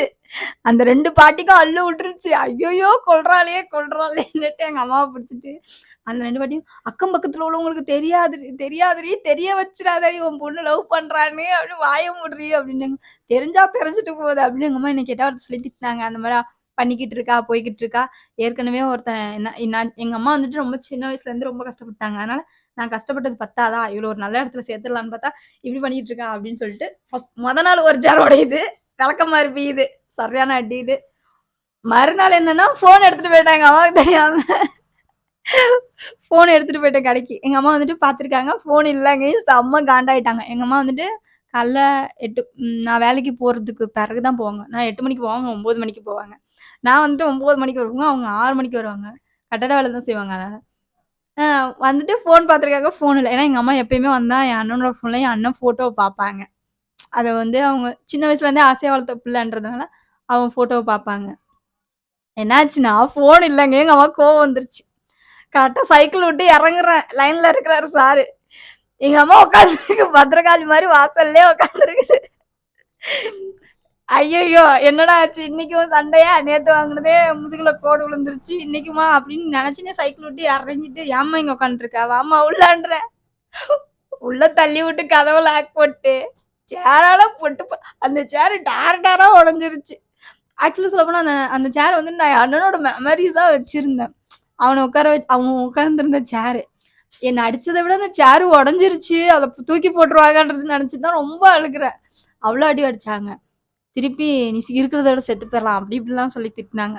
ரொம்ப கஷ்டமா இருந்துச்சு. சரி அப்படியே இருந்தாலும் மாறிடுவாங்க, மனசு மாறிடுவாங்க அப்படின்ட்டு அந்த பையன் சொன்னால அதை மட்டும் மனசுல வச்சுட்டே இருந்தேன்.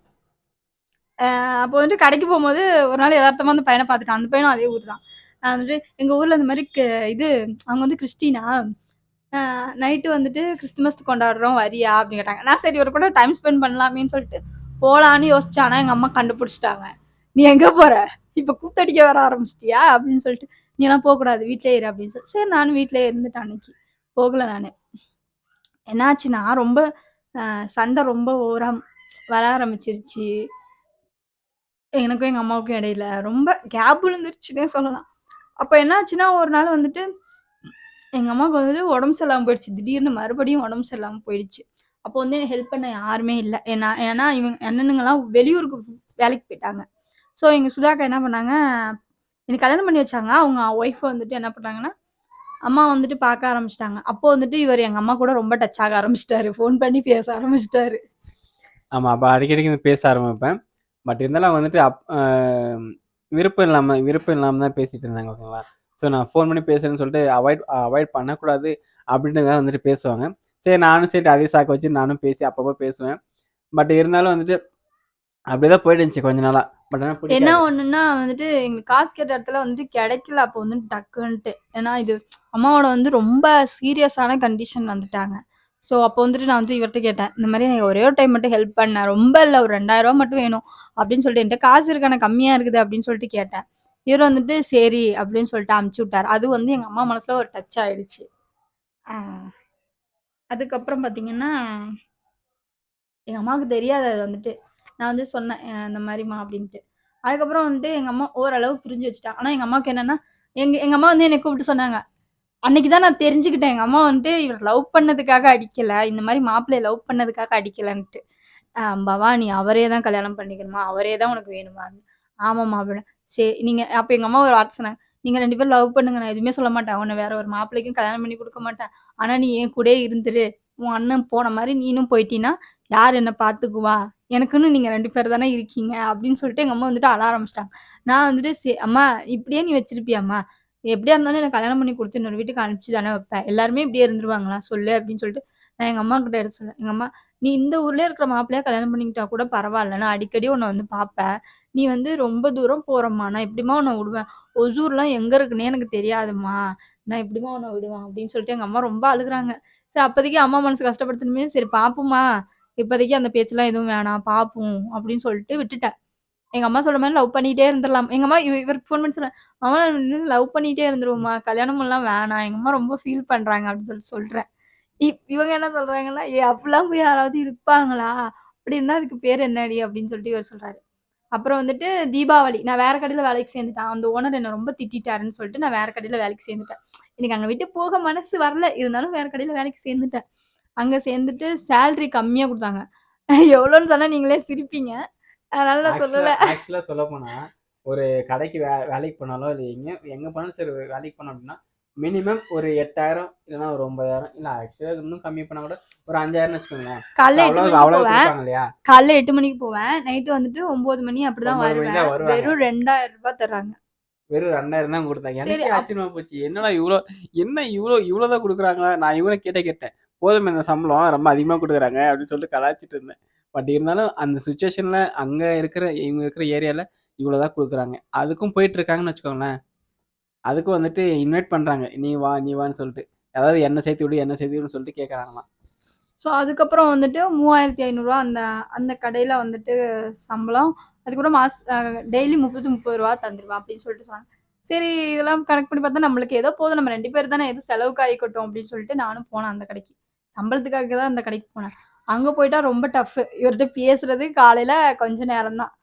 அதுக்கப்புறம் வர்ற வழியில ஃபுல்லா பேசிட்டு வரோம், இப்படிதான். நான் சொல்லிட்டேன் எனக்கு இப்போதைக்கு கொஞ்ச நாளைக்கு எங்க அம்மா கடன் கொஞ்சமாவது அடையணும், அதுக்கப்புறம் தான் கல்யாணம் பண்ணிக்குவோம் அப்படின்னு சொல்லிட்டு. அதனால இவரும் சரின்னு ஒத்துக்கிட்டாரு. அப்புறம் வந்துட்டு தீபாவளிக்கு எனக்கு ஒரு பார்சல் வருது. ஆமா இவங்க வந்து இதுல வந்துட்டு எனக்கு வந்து நான் வந்து எங்க மாமா கிட்ட போயிட்டு ஹெல்ப் கேட்டேன். மாமா எனக்கு இந்த மாதிரி பண்றீங்களா ப்ளீஸ், எனக்கு வந்து அந்த மாமா ரொம்ப க்ளோஸ், அதனால வந்து எனக்கு இந்த மாதிரி ஹெல்ப் பண்றீங்களா அப்படின்னு சொல்லிட்டு அவர் வந்து ஃபர்ஸ்ட் நிறைய அட்வைஸ் பண்ணார். நான் ஒரே வார்த்தை சொன்னேன், மாமா பண்றதுனா பண்ணுங்க, நான் அட்வைஸ் எல்லாம் பண்ணாதீங்க தயவு செஞ்சு அப்படின்னு சொல்லிட்டு, உங்க காலில் வேணா விழுகிறேன் அப்படின்னு சொல்லிட்டு. என் அண்ணனை லவ் பண்ண பொண்ணு மட்டும் பெஸ்ட்ன்றீங்க, இதே நான் ஒரு பொண்ணை லவ் பண்ணா மட்டும், நான் ஒரு பையனை லவ் பண்ணா மட்டும் தப்புன்றீங்க, அப்போ உங்க வீட்டு பையனை வந்துட்டு அந்த மாதிரி இருக்கிற பையனை பொண்ணு லவ் பண்ணலாம், இதே உங்க வீட்டு பொண்ணு மட்டும் வேற பையன் அந்த மாதிரி இருந்தா லவ் பண்ணக்கூடாதான்னு கேட்டேன். அது அவருக்கு எப்படி இருந்துச்சுன்னு தெரியல, அவர் ஒத்துக்கிட்டாரு என் லவ்வுக்கு. ஒத்துக்கிட்டாருன்னா சரி நான் ட்ரை பண்றேன், அதுக்கப்புறம் உன் இஷ்டம் அப்படின்னு சொல்லிட்டு அட்ரஸ் கொடுத்தாரு. பார்சல் வந்துச்சு. பார்சல் வந்துச்சுன்னா என்னென்ன வந்துச்சுன்னா, எனக்கு ஒரு ட்ரெஸ்ஸு, ஒரு ஸ்வெட்டர், அப்புறம் ஒரு செப்பல், ஒரு பர்ஸு, சாக்லேட் 2 சாக்லேட், அந்த சாக்லேட் கவர் நான் இன்னும் வச்சிருக்கேன். அதுக்கப்புறம் என்ன வந்துச்சு, நெயில் பாலிஷ், அப்புறம் வந்துட்டு ட்ரீம் பெல். ட்ரீம் பெல் எங்க வீட்டில் இங்கே மாட்டியிருக்கேன். நான் அதான் ஆசைப்பட்டு அது ஒன்று தான் கேட்டானா, இவர் இது எல்லாமே எனக்கு அமுச்சு விட்டாரு, வாங்கி கொரியர் பண்ணி அமுச்சு விட்டாரு. நான் வந்துட்டு நைட்டு தான் வந்தேன் வீட்டுக்கு. ஆனா பார்சல் வந்து மதியமே எங்க மாமா வீட்டுக்கு எடுத்துட்டு வந்துட்டு எங்க அம்மா கிட்ட வந்துட்டு பேசியிருக்காரு. இங்க பாருக்கா, உன் பொண்ணு முகம் தெரியாத பையன் இவ்வளோ அமுச்சு விடுறான், நல்லா பாத்துக்க மாட்டான்னு என்னக்கா நிச்சயம், நீ அதெல்லாம் பொண்ணெல்லாம் கொடுக்கா அப்படி இப்படின்னு எங்க அம்மா மனசை கொஞ்சம் மாத்தி வச்சுட்டாரு போல, எனக்கு தெரியல. ஃபர்ஸ்ட் நான் அங்கிருந்து வந்தேன்னா, வந்ததுமே எங்க மாமா சிக்னல் குடுக்குறாரு. "பவா அப்படின்ட்டு. நான் வந்துட்டு வரேன் மாமா, இருங்க மாமா வீட்டுக்கு போயிட்டு வரேன்" அப்படின்ட்டு வீட்டுக்கு போனா எங்க அம்மா மீன் வறுத்து வச்சிருக்காங்க, மீன் குழம்பு வச்சிருக்காங்க. மீன் அப்பதான் வறுத்துக்கிட்டு இருக்காங்க. ரைட்டு இன்னைக்கு கொதிக்கிற எண்ணெய் தான் மூஞ்சிக்கு வரப்போகுது அப்படின்னு நினைச்சிட்டு, சரி காலையில போய் பார்த்துக்குவோம் பார்சல. இப்போதைக்கு போனா கண்டிப்பா அம்மா கண்டுபிடிச்சிரும் அப்படின்ட்டு வந்து அம்மா சோறு குடும்மான்னு உட்காந்தேன். ஏன் பேர் சொல்ல விரும்பல. அவங்க வீட்ல பார்சல் இருக்கு. போய் பார்க்கலையா? அப்படின்ட்டாங்க எங்க அம்மா பொசுக்குன்னு. என்னடா சொல்றாங்க இவங்க அப்படின்ட்டு, என்னம்மா அப்படின்றேன். மெதுவா கேட்டா, நடிக்கிற, என்கிட்ட நடிக்கிற, உன் வயசெல்லாம் தாண்டி தாண்டி நான் வந்திருக்கேன் அப்படின்ட்டு, போ அப்படின்னு சொல்லிட்டு திட்டுச்சு. சரின்னு போயிட்டு நானும் அம்மா ஒத்துக்கிட்டாங்க போல அப்படின்ட்டு ஜாலியா ஓடி போயிட்டு பார்சல்லாம் பிரிச்சு பார்த்துட்டு, அப்புறம் அவங்க சொன்னாங்க, எடுத்துட்டு போ பாவா அதெல்லாம் எதுவும் சொல்ல மாட்டாங்க அப்படின்னு சொல்லிட்டு, எதுவும் சொல்லுவாங்க மாமா, நான் கொஞ்சம் பேசி வச்சிருக்கேன், நீ எடுத்துட்டு போ அப்படின்னாரு. சரின்னு எடுத்துட்டு போனேன்.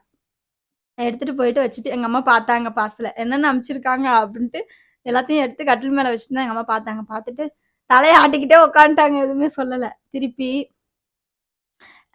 என்னாச்சுன்னா, நெட்டு கார்டெல்லாம் போட்டு விட்டாங்க எங்க அம்மா எனக்கு. நான் வந்துட்டு மெயின் பேலன்ஸ் போட மாட்டேன். நெட்டு கார்டு தான். ஒன்லி ஆன்லைன்ல மட்டும் தான் பேசிக்குவோம். அதனால, அம்மா அப்படின்னேன். என்ன அப்படின்னு கேட்டாங்க. நெட்டு கார்டு காலி ஆயிடுச்சு. அ கொரோனா டைம் அப்போ வந்துட்டு ஆமா தானே. ஆமா பார்சல் வந்ததுக்கப்புறம் கொரோனா ஸ்டார்ட் ஆயிடுச்சு. கொரோனா ஸ்டார்ட் ஆனதுனால என்ன ஆயிடுச்சுன்னா, வேலையெல்லாம் ஸ்டாப் ஆயிடுச்சு. எங்கேயும் போக முடியல. அப்போ வந்துட்டு எங்க அம்மா கிட்ட, அம்மா அப்படின்னா என்ன நெட்டு கார்டு காலி ஆயிடுச்சு.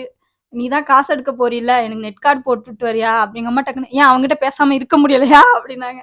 மா ப்ளீஸ்மா போர் அடிக்குதுமா அப்படின்னு நான் உடனே சரி போட்டு விட்டு வரேன்ட்டு நான் நெட் கார்டு போட சொன்னா எங்க அம்மா மெயின் பேலன்ஸே போட்டு விட்டு வந்துட்டாங்க எனக்கு. சரி அப்பயே ரைட்டு லைட்டா பச்சை சிக்னல் தெரியுது அப்படின்ட்டு. ஏன்னா ஆல்ரெடி தான் அம்மா சொன்னாங்க நீ லவ் பண்ணிக்கிட்டே இரு, ஆனா கல்யாணம் பண்ணிக்காத, என் கூட இருன்ட்டு. அதனால சரி ஓரளவு ஒத்துக்கிட்டாங்க அப்படின்ட்டு நானும் ஃபோன் பண்ணி பேசுறது இப்படியே இருந்துச்சு. எங்க அம்மா வந்துட்டு ஒரு ஒரு அளவுக்கு ஒத்துக்கிட்டாங்க. ஆனா யாராவது ஏதாவது சொன்னா அப்படியே மனசு மாறிடுவாங்க. அந்நியன் மாதிரி. அந்த ஆமா. மாதிரி திடீர்னு அதான் நல்லாவே பேசுவாங்க. அக்செப்ட் பண்ற மாரி பேசுவாங்க. திடீர்னு வேண்டாம். எதுக்கு இந்த மாரி பண்ணிட்டு இருக்க? இது மாரி போயிட்டு இருக்க? ஸோ இந்த மாரி மாத்தி மாத்தி பேசுவாங்க. ஒரு சம்டைம்ஸ் நானே கேட்பேன். என்ன உங்க மம்மி அண்ணினா இருக்காங்க. ஒரு சம்டைம்ஸ் அம்பியா இருக்காங்க. ஒரு சம்டைம்ஸ் அண்ணினா மாறிடுறாங்கன்னு சொல்லிட்டு நானே எங்க அம்மா கேட்பேன். வந்துட்டு என் அண்ணன் லவ் பண்ண பொண்ணுகிட்டே நிறையா நீ லவ் பண்ண ஆனா கல்யாணம்லாம் பண்ணிக்க நான் அலோவ் பண்ண மாட்டேன்.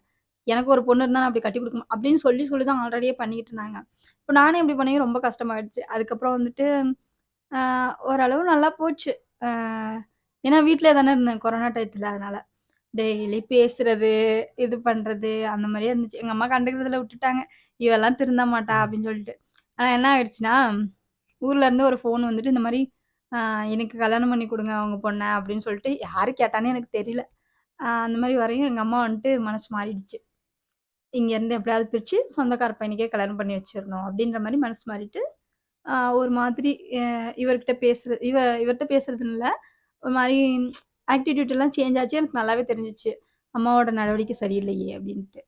அப்புறம் வந்துட்டு என்கிட்ட பேச ஆரம்பிச்சாங்க. "நீ அவன விட்டுடு. விட்டுட்டு நான் சொல்ற மாப்பிள்ளைய கல்யாணம் பண்ணிக்க." அப்படின்னு சொல்லிட்டு எங்க அம்மா பிளாக்மெயில் பண்ணுச்சு. "இல்லன்னா நான் செத்து போயிடுவேன்" அப்படின்ட்டு. எங்க மாமா என்ன பண்ணாருன்னா, "அக்கா நீ அவகிட்ட போய் அப்படி சொல்லிக்கிட்டு இருக்கிற. நீ மிரட்டுறதுக்கு தான் சொல்றேன்னு அவளுக்கு தெரியும். எல ரத்தம் சும்மா இருக்காது. தூங்கும்போது நைட்டு கைய கிய குளிச்சுட்டு அமைதியா படுத்துட்டான்னா என்ன பண்ணுவ? ஏற்கனவே ஒருத்தன இழந்துட்ட. இவளையும் இழந்துட்டு நிக்கிறோமான்னு" சொல்லி எங்க மாமா வேற ஏத்தி விட்டாரு. ஏத்தி விட என்ன ஆச்சுன்னா, எங்க அம்மாவுக்கு பயம் வந்துருச்சு. நான் சொல்லிட்டேன் ஓப்பனாவே சொல்லிட்டேன். வாழ்ந்தா அவனோட வாழ்வேன். இல்லையா செத்து போயிருவேன். என் அண்ணன் ஞாபகம் எனக்கு ரிட்டர்ன் வரணுன்றதுக்காக தான் எங்க அம்மாட்ட சொல்லிட்டேன் கல்யாணம் பண்ணிக்கிறேன். அதுவும் நீ வந்துட்டு அதெல்லாம் நீ அடியோட அழிக்கணும்னு நினைச்சீன்னா, நான் வந்துட்டு செத்துருவேன். சாகுறதுக்கு பத்தி நான் பயப்படவே இல்ல. என்னைக்கு அண்ணன் செத்தானோ அன்னைக்கு நான் செத்துட்டேன். கொஞ்சம் தான் இருக்கு. அதுவும் இன்னும் நீ எடுத்துருவ அப்படின்னு சொல்லிட்டு சொல்லி எங்க அம்மாக்கு நான் இந்த மாரிலாம் பேசவும் எங்க அம்மாவுக்கு ரொம்ப கஷ்டமாயிடுச்சு. என்னடா நம்ம பொண்ணு இப்படி பேசுறாளே அப்படின்னு சொல்லிட்டு. எங்க அம்மா எதுவும் சொல்லல. எங்க மாமா கிட்ட போய் சொல்லிட்டாங்க இந்த மாரின்ட்டு. அதுவரைக்கும் எங்க மாமா வீட்ல யாருக்கும் தெரியாது. ஆமா. இவங்க என்ன ஆச்சுன்னா, இவங்க மாமா வந்துட்டு இங்க பார்க்க வரேன்னு சொல்லிட்டு இருந்தாங்க. அதுக்கு முன்னாடி வந்து என்னாச்சுன்னா, பார்த்தீங்கன்னா, என் வீட்டு சைடுல வந்துட்டு யாருக்கும் மோஸ்ட்லி தெரியாது. இல்ல ஓகேங்களா? ஒரு நிமிஷம் இரு. என்னாச்சுன்னா, எங்க மாமா வந்துட்டு ஃபர்ஸ்ட்டு என்கிட்ட அந்த பையன் நம்பர் குடு. வந்து உட்காந்துட்டு, "லவ் பண்றேன். லவ் இந்த வயசுலயே உனக்கு லவ் பார்க்க அமுக்குனி மாரி இருந்தீங்கன்னு லவ் பண்றியா நீ?" அப்படின்ட்டு. உனக்கு முதல்ல யாரு ஃபோன் குடுத்தது உன் கையில?" அப்படின்னு சொல்லிட்டு எங்க அம்மா எங்க அம்மா பார்த்து முறைச்சுட்டு, "நீ குடுக்குற இடம் தான்க்கா எல்லாமே." அன்னைக்கே கல்யாணத்துல ஒரு டைம் ஃபோன் வச்சுட்டு நான் ஒரு பையன் தெரிஞ்சவங்க கிட்ட பேசிட்டு இருந்தேன். அதுக்கே அவர் வந்துட்டு, "என்னடி ஃபோன்லாம் வச்சிருக்க கையில?" அப்படின்னு சொல்லிட்டு மிரட்டிட்டு போனாரு. "இல்ல நான் ஃபோட்டோ எடுக்கிறதுக்கு எடுத்துட்டு வந்தேன்." அப்படின்னு சொன்னேன் அன்னைக்கு வந்துட்டு. அப்புறம் வந்துட்டு இது பண்ணி எல்லாருக்குமே தெரிஞ்சு போச்சு. லவ் மோஸ்ட்லி எல்லாருக்கும் தெரிஞ்சு போச்சு ஊர்ல. இவர் நான் லவ் பண்றேன்னு தெரிஞ்சதையும் எனக்கும் எங்க அண்ணனுங்களுக்கும் இடையில டிஸ்டன்ஸ் உருவாயிடுச்சு. அதுவரைக்கும் சின்ன பொண்ணுன்னு நினைச்சிட்டு இருந்தவைங்க, இது லவ் பண்ற அளவுக்கு வளர்ந்துருச்சா அப்படின்ற மாரி யோசிச்சுட்டு டிஸ்டன்ஸ் ஆயிடுச்சு. ஆம். அதனால வந்துட்டு அதிகமா யார்ட்டயும் பேச்சு வச்சுக்கல, டச் வச்சுக்கல. ஆனா முத்து மட்டும் என்கிட்ட நல்லா க்ளோஸ்ல இருந்தான். ஆ என்னாச்சுன்னா, நம்பர் வாங்கி இவங்களுக்கு ஃபோன் பண்ண ஆரம்பிச்சுட்டாங்க. ஃபோன் பண்ணதுக்கு அப்புறம் தான் பிரச்சனையே ஸ்டார்ட் ஆச்சு. ஆமா. ஏன்னா என்ன அப்டின்னா, என் வீட்டு சைடுல வந்துட்டு மோஸ்ட்லி யாருக்குமே தெரியாது. ஸோ நான் வந்து தனி ரூம்ல தான் இருப்பேன். ஸோ நான் பேசினாலும் வந்துட்டு ஹெட்செட் மட்டும் போட்டுப்பேன். ஸோ பாட்டு கேட்குற மாரி வந்துட்டு பேசிட்டே இருப்பேன். நான் லைன்ல தான் இருப்பேன். ஸோ யாருக்குமே மோஸ்ட்லி தெரியாதுன்னு வச்சுக்கோங்களேன். அப்படிதான் இருந்துட்டு போயிட்டு இருந்துச்சு. இவங்க வீட்டு சைடுல வந்துட்டு நெறைய ப்ராப்ளம் ஸ்டார்ட் ஆக ஆரம்பிச்சிருச்சு. ஸோ மேரேஜ் பண்ணி குடுக்குற மாரியும், ஸோ மாப்பிள வந்து பார்க்குற மாரியும் அப்படின்னு சொல்லிட்டு ஸ்டார்ட் பண்ணிட்டாங்களா. ஆக்சுவலா நாங்க லவ் பண்ண ஸ்டார்ட் பண்ணி 2 வருஷம் ஆக போகுது. ஓகேங்களா. 2 வருஷம் முடிய போகுது. ஸோ அந்த சிச்சுவேஷன் வந்து டிசைட் பண்ணோம். ஓகே இதுக்கப்புறம் இப்படியே இருந்தா ஆ இன்னும் ப்ராப்ளம் அதிகமாகும். ஸோ இதை நம்ம ஃபேஸ் பண்ணி தான் ஆகணும். எப்போ இருந்தாலும் ஃபேஸ் பண்ணி தான் ஆகணும்னு சொல்லிட்டு, ஸோ இதுக்கப்புறம் நெக்ஸ்ட் ஸ்டெப்புக்கு போலாம். அதாவது மேரேஜ் பண்ணிக்கலாம். அப்படின்ற மாரி டிசைட் பண்ணிட்டோம் நாங்க வந்துட்டு. ஸோ 2 பேரும் பேசியிருந்து டிசைட் பண்ணிட்டு, ஸோ வீட்ல சொல்ல ஆரம்பிக்கலாம். சரிங்களா. ஸோ வீட்ல சொல்ல ஆரம்பிச்சு, ஸோ அவங்க என்ன சொல்ல வராங்க, ஸோ அவங்கள இப்போதே நம்ம கன்வின்ஸ் பண்ணா மட்டும் தான் நம்ம மேரேஜ் வரைக்கும் கொண்டு போக முடியும் அப்படின்ற மாரி நாங்க டிசைட் பண்ணிட்டோம். சரின்னு சொல்லி நான் என் வீட்ல சொல்றேன். ஸோ ஃபர்ஸ்ட் வந்து என் வீட்ல அக்செப்ட் பண்ணல. ஆச்சரியமா பார்க்குறாங்க எங்க வீட்ல இருந்து. நான் எங்க அப்பா அம்மாட்ட சொல்றேன். அவங்க ஆச்சரியமா பார்க்குறாங்க. அவங்க அக்செப்ட் பண்ணலன்னு வச்சுக்கோங்களேன். இல்ல கண்டிப்பா பண்ண முடியாது. ஏன்னா, அ ஒரு பொண்ணோட வாழ்க்கை வந்துட்டு நம்ப அ கஷ்டப்படுத்த முடியாது. வேணான்னு சொல்லிட்டு அவாய்ட் பண்றாங்க. எனக்கு எனக்கு என்ன சொல்றதுன்னு தெரியல. அத எப்படி ஃபேஸ் பண்றதுன்னு தெரியல. நான் உட்காந்து அழுவுறேன் நானு. இல்ல எனக்கு இல்லன்னு சொல்லிட்டு அவங்கள கன்வின்ஸ் பண்ண பார்க்குறேன். அ அக்செப்ட்டே பண்ணல. சரி நானும் விட்டுட்டேன். அப்படியே அன்னைக்குன்னு இல்லாம ரெகுலரா எப்பலாம் பார்க்கறனோ, எப்பலாம் பேசுறனோ, அப்பலாம் வந்துட்டு எடுத்து எடுத்து சொல்லிட்டே இருந்தேன். இல்ல கடைசி வரைக்கும் நீங்க இருப்பீங்களா? ஸோ ஒரு கட்டத்துக்கு மேல வந்து நீங்க இருக்க மாட்டீங்க. எனக்குன்னு ஒரு லைஃப் இருக்கு. ஓகேங்களா? ஸோ இந்த மாரி இருக்கிறவங்க நெறைய பேர் கல்யாணம் பண்ணியிருக்காங்கன்னு சொல்லிட்டு, நான் ஒரு எக்ஸாம்பிளுக்காக வந்துட்டு வீடியோஸு, ஃபோட்டோஸு ஸோ அந்த மாரிலாம் வந்துட்டு அவங்களுக்கு எடுத்து காட்டி, அவங்களுக்கு எக்ஸ்பிளைன் பண்றேன். ஓகேங்களா? அதுக்கு 1 நாள் 2 நாள்ல முடியலைங்க. ஓகேங்களா? கிட்டத்தட்ட ஒரு 1 வருஷம் 1 மாசமா வந்துட்டு அவங்ககிட்ட பேசி, பேசி, பேசி, பேசி இப்ப கன்வின்ஸ் பண்ணி, அதுக்கப்புறம் தான் அவங்க ஓகேன்னு சொல்லிட்டு ஓ ஓகேன்னு சொல்ல வைக்கிறதுக்கு ஒரு 2, 3 மாசம் ஆயிடுச்சு எனக்கு வந்துட்டு. அந்த அளவுக்கு வந்துட்டு எனக்கு வந்து 2, 3 மாசம் ஆயிடுச்சு. அவங்களுக்கு வந்துட்டு எக்ஸ்பிளைன் பண்ணி ஒத்துக்க வைக்கிறதுக்கே. சரிங்களா? சரின்னு சொல்லிட்டு அவங்களும் அக்செப்ட் பண்ணிட்டாங்க. 2, 3 டைம் வந்துட்டு நானும் ஃபோன் கால் பண்ணி குடுத்ததும் பேசியிருக்காங்க. சரிங்களா? அதுக்கப்புறம் இவங்க வீட்ல வந்துட்டு என்ன சொல்ட்டாங்க அப்டின்னா, இவங்க வீட்ல சொல்றப்போ இவங்களும் ஃபர்ஸ்ட்டு அக்செப்ட் பண்ணல. சரிங்களா? இவங்க வந்து ரொம்ப கான்ஃபிடென்ட்டா இருந்தனால வந்துட்டு, இவங்க ரிலேஷன்ஸ் அவங்க மாமாவுக்கு வந்துட்டு சொன்னாங்க. இவங்க எங்கேயும் வேலூர்ல வந்துட்டு வேல பார்த்துட்டு இருந்தாங்க. என் மாமா வந்துட்டு ஆம்பூர்ல வேலை பார்த்துட்டு இருக்காரு. எனக்கு ஃபோன் பண்ணி என்ன ஒசூர்ல இருக்க ஒரு பையனை லவ் பண்றேன்னு அம்மா சொன்னுச்சு அப்படின்னு சொல்லிட்டு. அவர் வந்துட்டு அவர்கிட்ட வந்து நான் எதுவுமே எனக்கு வந்துட்டு அவர் வந்துட்டு ரொம்ப க்ளோஸ் ஆயிட்டாரு. அதனால வந்துட்டு இன்னொரு மாமா, அதாவது நான் மாமா மாமான்னு பேர் சொல்லாம சொல்றதுனால உங்களுக்கு கன்ஃபியூஸ் ஆகும். ஃபர்ஸ்ட் என்கிட்ட நம்பர் வாங்கிட்டு மிரட்டினவரும், இப்போ எனக்கு கல்யாணம் பண்ணி வைக்கிறவங்களும் ஒரே வீட்டை சேர்ந்தவங்க, அண்ணன் தம்பி. எனக்கு வந்து லவ்வுக்கு ஹெல்ப் பண்றான்னு சொன்ன மாமா பக்கத்து வீட்டு மாமா. நல்லா தெரிஞ்சுக்கோங்க. இவர் வந்துட்டு என்கிட்ட வந்து ஃபோன் பண்ணி என்னடி அப்படின்னு சொல்லிட்டு நான் ஒரே வார்த்தையா சொல்லிட்டேன். மாமா நீங்க வந்துட்டு பாருங்க. உங்களுக்கு புடிச்சா கட்டி வைங்க. இல்லையா எனக்கு மருந்து குடிச்சு சாவடிச்சுருங்க. தயவு செஞ்சு என்கிட்ட இதுக்கு மேல எதுவும் பேசாதீங்கன்னு சொல்லிட்டு ஃபோன கட் பண்ணிட்டேன். அவர் வந்துட்டு அவர் வந்துட்டு ஆல்ரெடி ஒரு டைம் நீ லவ் பண்றேன்னு நான் கேள்விப்பட்டேன். உண்மையான்னு கேட்கிறப்ப நான் அந்த இடத்துல நிக்கல போயிட்டேன். ஸோ அதிலயே அவருக்கு தெரிஞ்சிருக்கும் நான் அவருக்கு மேல பயந்துட்டேன் அப்படின்ட்டு. அவர் என்ன நினைச்சாருன்னு தெரியல. மறுநாள் ஃபோன் பண்ணி, "பாப்பா தம்பி அட்ரஸ் வாங்கி குடுன்னு" நார்மலா பேசினாரு. என்னடா இது எல்லாமே திடீர்னு நடக்குது அப்படின்னு நினைச்சுட்டு, "மாமா எதுக்கு கேட்குறீங்க?" எனக்கு பயம் வந்துருச்சு. போய் சண்டை கிண்டை போடுவாங்களோ அப்படின்ட்டு. "எதுக்கு கேட்குறீங்க?" அப்படின்னு கேட்டதுக்கு, "இல்ல பாப்பா நீ குடு" அப்படின்னு சொல்லிட்டு கேட்டதுக்கு, சரி நம்பர் இந்த மாதிரி அட்ரஸ்லாம் இவர்ட்ட வாங்கி குடுத்தேன். என்னாச்சுன்னா, என்ன குழப்பி விட்டுட்டாங்க. இந்த சைடு உள்ளவங்கலாம் சரி கிடையாது. எனக்கு அதுவரைக்கும் தெரியாது இவங்க கன்னடாக்காரங்கன்ட்டு. இந்த சைடு உள்ளவங்கலாம் சரி கிடையாது. இந்த சைடு உள்ளவங்கலாம் எப்படி சொல்றது? கொலை பண்ணுவாங்க. மருமகளே கொலை அப்படி இப்படின்னு எனக்கு வந்துட்டு நெறைய பேர் ஏத்தி விடுறாங்க. நான் வந்துட்டு இவருக்கு ஃபோன் பண்ணி, "யோவ்! நீங்க எந்த சைடுயா இருக்கீங்க?" அப்படின்னு. "கர்நாடகா சைடு." "டேய் அப்படின்னா நீ கன்னடக்காரனா?" அப்படின்னு. "ஆமாண்ணா." "டேய் என்னடா சொல்ற?" அப்படின்னு. "ஆமா." அப்படின்ட்டு. "என்னடா சொல்ற? நான் ஒரு தமிழ் பையன தான்டா கல்யாணம் பண்ணிக்கணும்னு நெனச்சேன். நீ போய் கன்னடக்காரனா இருக்கியேடா." அப்படின்னு சொல்லிட்டு அதுக்கப்புறம் நான் ஏன் கன்னடக்காரங்கன்னா கல்யாணம் பண்ணிக்க கூடாதான்னு இவனுக்கு எனக்கு சண்டை வந்துருச்சு. அந்த தமிழ், கர்நாடகா பிரச்சனை மாதிரி ஆயிப்போச்சு. அதுக்கப்புறம் சரி லவ் பண்ணியாச்சு. இதுக்கப்புறம் என்ன நம்ம 2 பேரும் சேர்ந்தாலே அது பரவால்ல அப்படின்னு சொல்லிட்டு நான் விட்டுட்டேன் அது அப்புறம். அந்த அதோட விட்டுட்டு நான் இவர்ட்ட கேட்டேன், "இந்த மாரி கொலை பண்ணிடுவீங்களாமே?" "ஆமாவா? என்னையும் கொலை பண்ணிடுவீங்களா?" அப்படின்னு கேட்கிறேன்.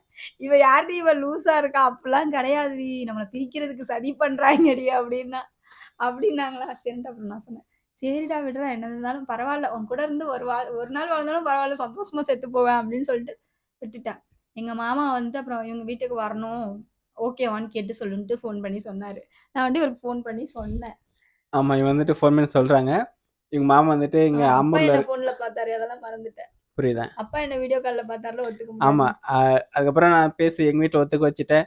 அதுக்கப்புறம் வந்துட்டு 2, 3 டைம் இவங்க பேசுனாங்களா, ஸோ நான் வீடியோ கால் பண்ணிலாம் குடுத்துருக்கேன். இவங்க வந்துட்டு வீடியோ கால்ல அப்பாவுக்கு பேசியிருக்காங்க. வந்துட்டு என்ன பார்த்ததுமே புடிச்சிருச்சு. அப்பா வந்துட்டு சரி ரைட்டு ஒத்துக்கிட்டாரு.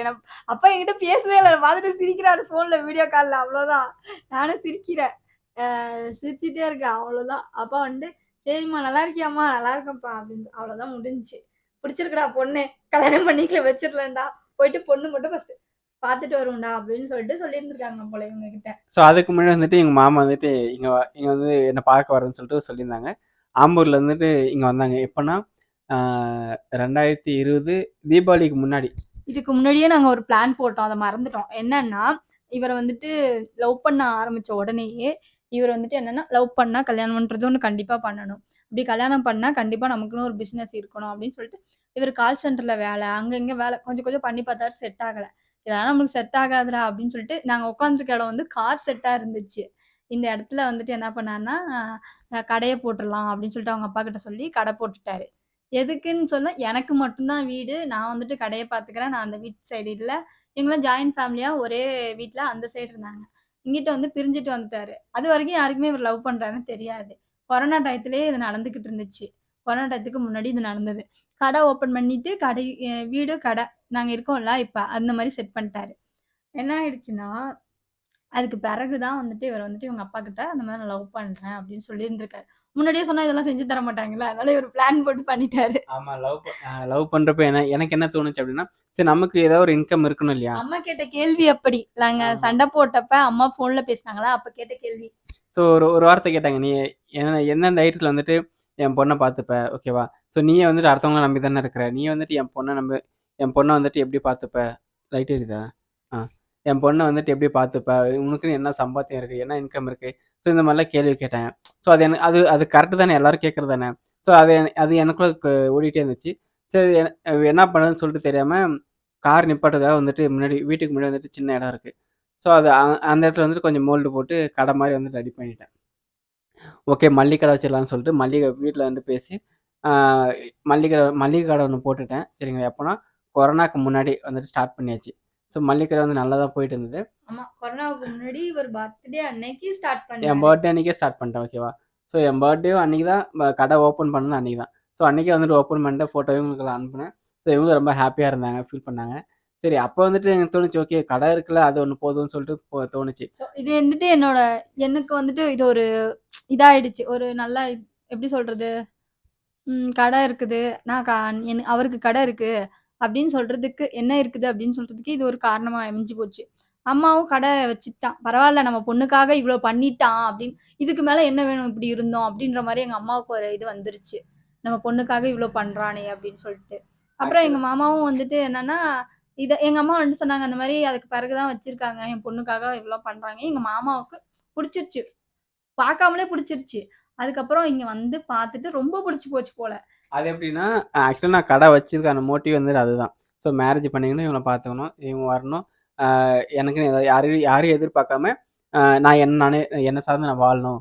அப்படின்ற மோட்டிவ் அப்பயே நான் டிசைட் பண்ணிட்டேன். ஸோ அந்த மோட்டிவ்ல வந்து நான் கடை ஒண்ணு வச்சேன். ஸோ ம். ஸோ நான் அந்த மோட்டிவ்ல வந்து கடையும் ஸ்டார்ட் பண்ணேன். அதுவும் வந்து சக்ஸஸ்ஃபுல்லா போயிட்டு இருந்தது. அதுக்கப்புறம் தான் இவங்க வந்துட்டு இவங்க மாமா வரேன்னு சொல்லிட்டு சொன்னாங்களா, ஸோ ஆம்பூர்லேருந்து வரேன்னு சொன்னாங்க. எனக்கு வந்துட்டு ரொம்ப ஷாக்கிங்கா இருந்துச்சு. ஏன்னா டக்குன்னு சொன்னாங்க. அந்த மாரி வரேன்னு சொல்லி டக்குன்னு டிசைட் பண்ணது தான். சரி நான் எங்க அப்பாட்ட தான் சொன்னேன். இந்த மாரி வராங்களாம்மா, ஸோ தூரமா எங்கேயும் வேலைக்கு போகாதீங்க. ஸோ அவங்க ஒசூருக்கு வந்தாங்க அப்படின்னா நீங்க தான் போய் பிக்கப் பண்ணிட்டு வரணும்னு சொல்லி சொன்னேன். அன்னைக்கு ஒரு மதியம் ஒரு 11:30 இருக்கும். ஸோ அப்போ கார்ல வந்தாங்க. ஒரு 5, 6 பேர் வந்தாங்க. வந்துட்டு உக்காந்து இங்க தான் உக்காந்து பேசுனாங்க. ஸோ பார்த்தாங்க. ஸோ டீ, காஃபி குடிச்சிட்டு ஓகே நான் ஃபோன் பண்ணேன்னு சொல்லிட்டு அப்போ எதுவும் சொல்லல.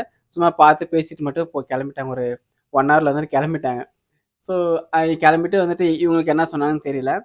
இவங்க வேலைக்கு போயிட்டாங்க. ஸோ வேலைக்கு போயிட்டு நைட் 9 மணிக்கு வந்துட்டு திருப்பி கால் பண்ணி பேச முடியும். ஓகேங்களா? ஸோ இவங்க மாமா வந்துட்டு பார்த்து பேசிட்டு போயிட்டாங்க. அன்னைக்கு ஈவினிங் பார்த்தீங்கன்னா, எனக்கு ஒரு ஆன்லைன்ல வேலை பார்க்கறதுக்காக வந்துட்டு ஒரு இன்டர்வியூ ஆன்லைன் கிளாஸ் மாதிரி போயிட்டு இருந்துச்சு. ஸோ அந்த கிளாஸ் அட்டன் பண்ணிட்டு இருக்கிறேன். ஆக்சுவலாக நான் இவங்களுக்கு இன்ஃபார்ம் பண்ணவே இல்லை. என்னால் ஃபோன் எடுக்க முடியாது. ஸோ இந்த மாதிரி நான் கிளாஸ் அட்டன் பண்ணிட்டு இருக்கேன். வேலைக்காக அட்டன் பண்ணிட்டு இருக்கேன்னு சொல்லிட்டு இவங்களுக்கு நான் இன்ஃபார்ம் பண்ணல. இன்ஃபார்ம் பண்ணாமலே நான் வந்துட்டு அந்த ஜூம் கால் வந்து அட்டன் பண்ணிட்டு இருக்கேன். என்னாச்சுன்னா ஃபோனை எடுக்கலங்க. எனக்கு டவுட் ஆயிடுச்சு. நான் என்ன பண்ணேன், ஃபோன் ஃபுல்லாக ரிங் போகுது, எடுக்கலங்கையும் என்ன ஆனாலும் பரவாயில்ல, நம்மளை கொன்னே போட்டாலும் பரவாயில்லன்னு எங்கள் மாமாவுக்கு ஃபோன் பண்ணிட்டேன். ஃபோன் பண்ணி என்ன மாமா ஃபோனே எடுக்க மாட்டேங்கிறாரு, என்ன சொன்னீங்க, அப்படி பிடிக்கலன்னா என்கிட்ட சொல்ல வேண்டியது தானே, நானே விட்டுருப்பேன்ல, நீங்கள் எதுக்கு தேவையில்லாமல் அவங்க வீட்டில் போயிட்டு சண்டை வளர்த்துருக்கீங்க அப்படி இப்படின்னு சொல்லி சத்தம் ஆரம்பிச்சாங்க. நிறுத்து ஃபர்ஸ்ட், என்ன நடந்துச்சுன்னு முதல்ல தெரியாம நீ எதுக்கடி கத்துவ அப்படின்ட்டு சொன்னாரு. அதுக்கு நான் சொன்னேன், பின்ன எதுக்கு மாமா அவர் ஃபோனே எடுக்க மாட்டேங்கிறாரு அப்படின்னு சொன்னதுக்கு, பாபா எனக்கு மாப்பிள்ளைய பிடிச்சிருக்குது, வீடு பிடிச்சிருக்குது, எல்லாருமே எனக்கு பிடிச்சிருக்குது, நான் எதுவுமே சொல்லடி, வீட்டுக்கு வந்துட்டு சொல்றேன்னு தாண்டி சொன்னேன் அப்படின்ட்டு சொன்னார் என்கிட்ட. உடனே மாமா அவர் எனக்கு ஃபோனே எடுக்க மாட்டேங்கிறாரு மாமா, எனக்கு பயமா இருக்கு மாமா, அவங்க வீட்டில் எதுவும் சொல்லிட்டாங்களோன்ட்டு அப்படி. சரி நீ வெய் ஃபோனை, நான் ஃபோன் பண்றேன் அவருக்கு அப்படின்னு சொன்னாரு. சரி நான் கட் பண்ணிட்டேன். அதுக்கப்புறம் இவங்க எனக்கு கால் பண்ணாங்க. அதாவது எங்கள் மாமா வந்துட்டு நைட் ஒரு 9 இருக்கும், 9:30 இருக்கும். அப்போ எனக்கு கால் பண்ணுறாங்க. ஸோ நான் அப்போ தான் மீட்டிங் அட்டன் பண்ணிவிட்டு இவங்களுக்கு கால் பண்ணலான்னு சொல்லிட்டு நினச்சிட்டு இருக்கேன். ஸோ டக்குன்னு எங்கள் மாமா கால் பண்ணாங்களா, அட்டன் பண்ணி பேசினேன். அதுக்கப்புறம் கேட்டாங்க, ஏப்பா இந்த மாதிரி ஃபோன் பண்ணிகிட்டே இருந்தாங்களாமே, இன்னைக்கு அட்டன் பண்ணலாமே அப்படின்னு சொல்லிட்டு சொன்னாங்களா. ஸோ நான் சொன்னேன், இந்த மாதிரி இல்லை, எனக்கு ஒரு மீட்டிங் போயிட்டு இருந்துச்சு வேலைக்காக, ஸோ அதை பார்த்துட்டு இருந்தேன் சொல்லிட்டு அவங்களுக்கு கொஞ்சம் எக்ஸ்பிளைன் பண்ணிட்டு அதுக்கப்புறம் தான் இவங்களுக்கு கால் பண்ணேன். இவங்களுக்கு கால் பண்ணால் இவங்க திட்டினாங்க என்னை. ஏன் ஒரு மெசேஜ் பண்ண மாட்டியா, அதுக்கு அட்டன் பண்ணி சொல்லியிருக்கலாம்னு சொல்லி திட்டினாங்க. அப்போ தான் நான் சொன்னேன், இல்லை கடை இருக்குது, அதையும் தாண்டி நம்ம ஏதாவது ஆன்லைன்லேயே வந்துட்டு ஒர்க் பண்ணுற மாதிரி நான் பார்த்துட்டு இருந்தேன். ஸோ அதுக்கு மீட்டிங் அட்டன் பண்ணிட்டு இருந்தேன். ஸோ அப்படின்னு சொல்லிட்டு எக்ஸ்பிளைன் பண்ணால் அதுக்கப்புறம் புரிஞ்சுக்கிட்டாங்க. ஏன்னா ஏதாவது ஒன்று 2-3 ஜாப் இருக்கணும் இல்லையா, கடையை மட்டும் நம்பிட்டு இருக்கணும்னு சொல்லிட்டு அப்பயே கல்யாணத்துக்கு முன்னாடி டிசைட் பண்ணிட்டேன். ஓகேங்களா? ஸோ எக்ஸ்பிளைன் பண்ணால் இவங்களும் வந்துட்டு சரின்னு சொல்லிட்டு புரிஞ்சுக்கிட்டாங்க. ஸோ இவங்களும் ரொம்ப ஹாப்பியாக இருந்தாங்க. எனக்கும் வந்துட்டு ரொம்ப சந்தோஷமாக இருந்துச்சு. ஓகே, வீட்டில் எல்லோரும் ஒத்துக்கிட்டாங்க அப்படின்னு சொல்லிட்டு. அதுக்கப்புறம் நான் எங்கள் வீட்டில் இருந்துட்டு இவங்க ஊருக்கு போகிறாங்க. ஓகேங்களா? ஸோ இவங்க வீட்டில் போயிட்டு பார்த்துட்டு வரலான்னு சொல்லிட்டு எங்கள் வீட்டிலேருந்து கிளம்புறாங்க. இவங்க மாமா வந்து பார்த்துட்டு போயிட்டு ஒரு 4-5 நாள் கழிச்சு எங்கள் வீட்டிலேருந்து போகிறாங்க. யாருன்னா எங்கள் அப்பா, எங்கள் அம்மா, அப்புறமா வந்துட்டு எங்கள் சித்தப்பா, அது மாதிரி ஒரு 4-5 பேர் போகிறாங்கன்னு வச்சுக்கோங்க. இங்கேருந்து கார் எடுத்துகிட்டு போகிறாங்க. வேளாங்கண்ணிக்கு போகிறாங்க இவங்க ஊருக்கு. காலையில் 5 மணிக்கு கிளம்புனாங்க. ஓகேங்களா? காலைல 5 மணிக்கு கிளம்பி அவங்க போய் சேர்றதுக்கு மதியம் ஈவினிங் 3-4 மணி ஆயிடுச்சு. ஓகேங்களா? ஸோ அட்ரஸ் கண்டுபிடிச்சி போகிறதுக்கு ஒரு 4 மணி ஆயிடுச்சுன்னு வச்சுக்கோங்களேன்.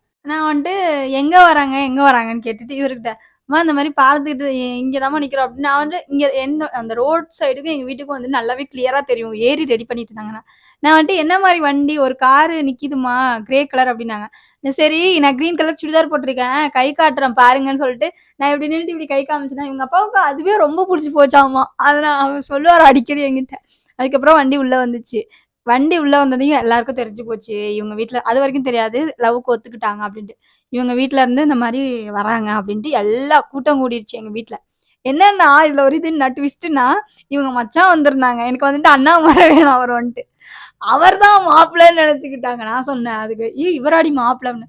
அவர் மாப்பிள்ளை இல்லை, அவர் எனக்கு அண்ணா வேணும், அவரை மாதிரி தான் இருப்பார் மாப்பிள்ளையும் பார்க்குறதுக்கு அப்படின்னு சொல்லிட்டு சொன்னேன். அது வரைக்கும் தெரியாது இந்த மாதிரி மாப்பிள்ளையை தான் கல்யாணம் பண்ணிக்க போகிறேன்ட்டு. அப்புறம் பேச ஆரம்பிச்சாங்க. பேச ஆரம்பிக்கும் போது தான் சுற்றி இருக்கிறவங்களுக்குலாம் தெரிய ஆரம்பிச்சிச்சு இந்த மாதிரி மாப்பிள்ளைய. அது லவ் பண்ணுறேன்னு தெரியும், யாரையோ லவ் பண்ணுறேன்னு நினச்சிட்டு இருந்தாங்க. ஆனால் இந்த மாதிரி மாப்பிள்ளை லவ் பண்ணுறேன், இந்த மாதிரி இருக்கவங்கள கல்யாணம் பண்ணிக்க போகிறேன்னு யாருக்குமே தெரியாது. தெரிஞ்சதையும் எல்லாம் திட்ட ஆரம்பிச்சிட்டாங்க, என்னைய இப்படி பண்ணிட்டியே இப்படி பண்ணிட்டியே அப்படின்னு சொல்லிட்டு. இப்படி அப்படி சொல்லி எல்லாரும் வந்து இவங்க அப்பா அம்மாவை கேள்வி கேட்க ஆரம்பிச்சிட்டாங்க. எந்த மூஞ்ச வச்சுட்டு பொண்ணு கேட்க வந்தீங்க அப்படி இப்படின்ட்டு. எங்கள் மாமாலாம் வந்துட்டு அதெல்லாம் பேசாதீங்க, அப்படிலாம் பேசக்கூடாது, நம்மளும் வந்துட்டு பிள்ளை பெற்றவங்க தான், அதனால நம்மளும் அப்படி பேசக்கூடாது அப்படின்னு சொல்லிட்டு எங்கள் மாமாலாம் சொல்லிட்டாரு. ஆனால் வந்துட்டு என்னென்னா எல்லாரும் என்ன நிற்க வச்சு கேள்வி கேட்க ஆரம்பிச்சிட்டாங்க. எப்படி பார்த்தா, அட பாவிகளா, இதுக்கு நீங்கள் வராமலே இருந்திருக்கலாம், ஓகே சொல்லாமலே இருந்திருக்கலாம் அப்படின்ற மாதிரி ஏதோ குற்றவாளி கூண்டில் நிற்க வச்சு கேள்வி கேட்குற மாதிரி சுற்றி நின்று எல்லாரும் கேள்வி கேட்குறாங்க. எனக்கு மண்டையே வெடிச்சிரும் போல இருக்குது அப்படின்ட்டு நான் சொல்லிட்டேன். எல்லாம் கேள்வி கேட்கறத நிறுத்திட்டு எனக்கு அவர் தான் பிடிச்சி கல்யாணம் பண்ணி வைங்க அப்படின்னு சொல்லிட்டு சொல்கிறேன். அங்கே உள்ளவங்கள்ட்ட அவங்களாம் வந்துட்டு திட்டுறாங்க, நீ என்ன அறிவு கெட்டவளா அப்படியா இப்படியா அப்படின்ட்டு. நாங்கள் மாப்பிள்ளை இவர் தான் நினச்சிட்டு தான் ஓடி வந்தோம், இந்த மாதிரி தெரிஞ்சா நாங்களாம் வந்திருக்க மாட்டோம் அப்படின்னு சொல்லி திட்டினாங்க. அதுக்கப்புறம் வந்துட்டு அவங்க அம்மா வந்துட்டு அமைதியா உட்காந்துருக்கிறத பார்த்துட்டு எல்லாருக்கும் மனசு ஒரு மாரி ஆயிடுச்சு. அப்புறம் எங்க சித்தியும் இன்னொரு அத்தை ராசாத்தி அத்தைன்னு ஒருத்தவங்க இருக்காங்க. அவங்களும் வந்துட்டு, "ஏ என்ன இருந்தா என்ன? அவளுக்கு புடிச்சிருக்குல்ல. அவ தானே கல்யாணம் பண்ணிக்க போறா. அவங்களுக்கெல்லாம் என்ன?" அப்படின்னு சொல்லிட்டு பேசிட்டு, ஆ விட்டுட்டாங்க.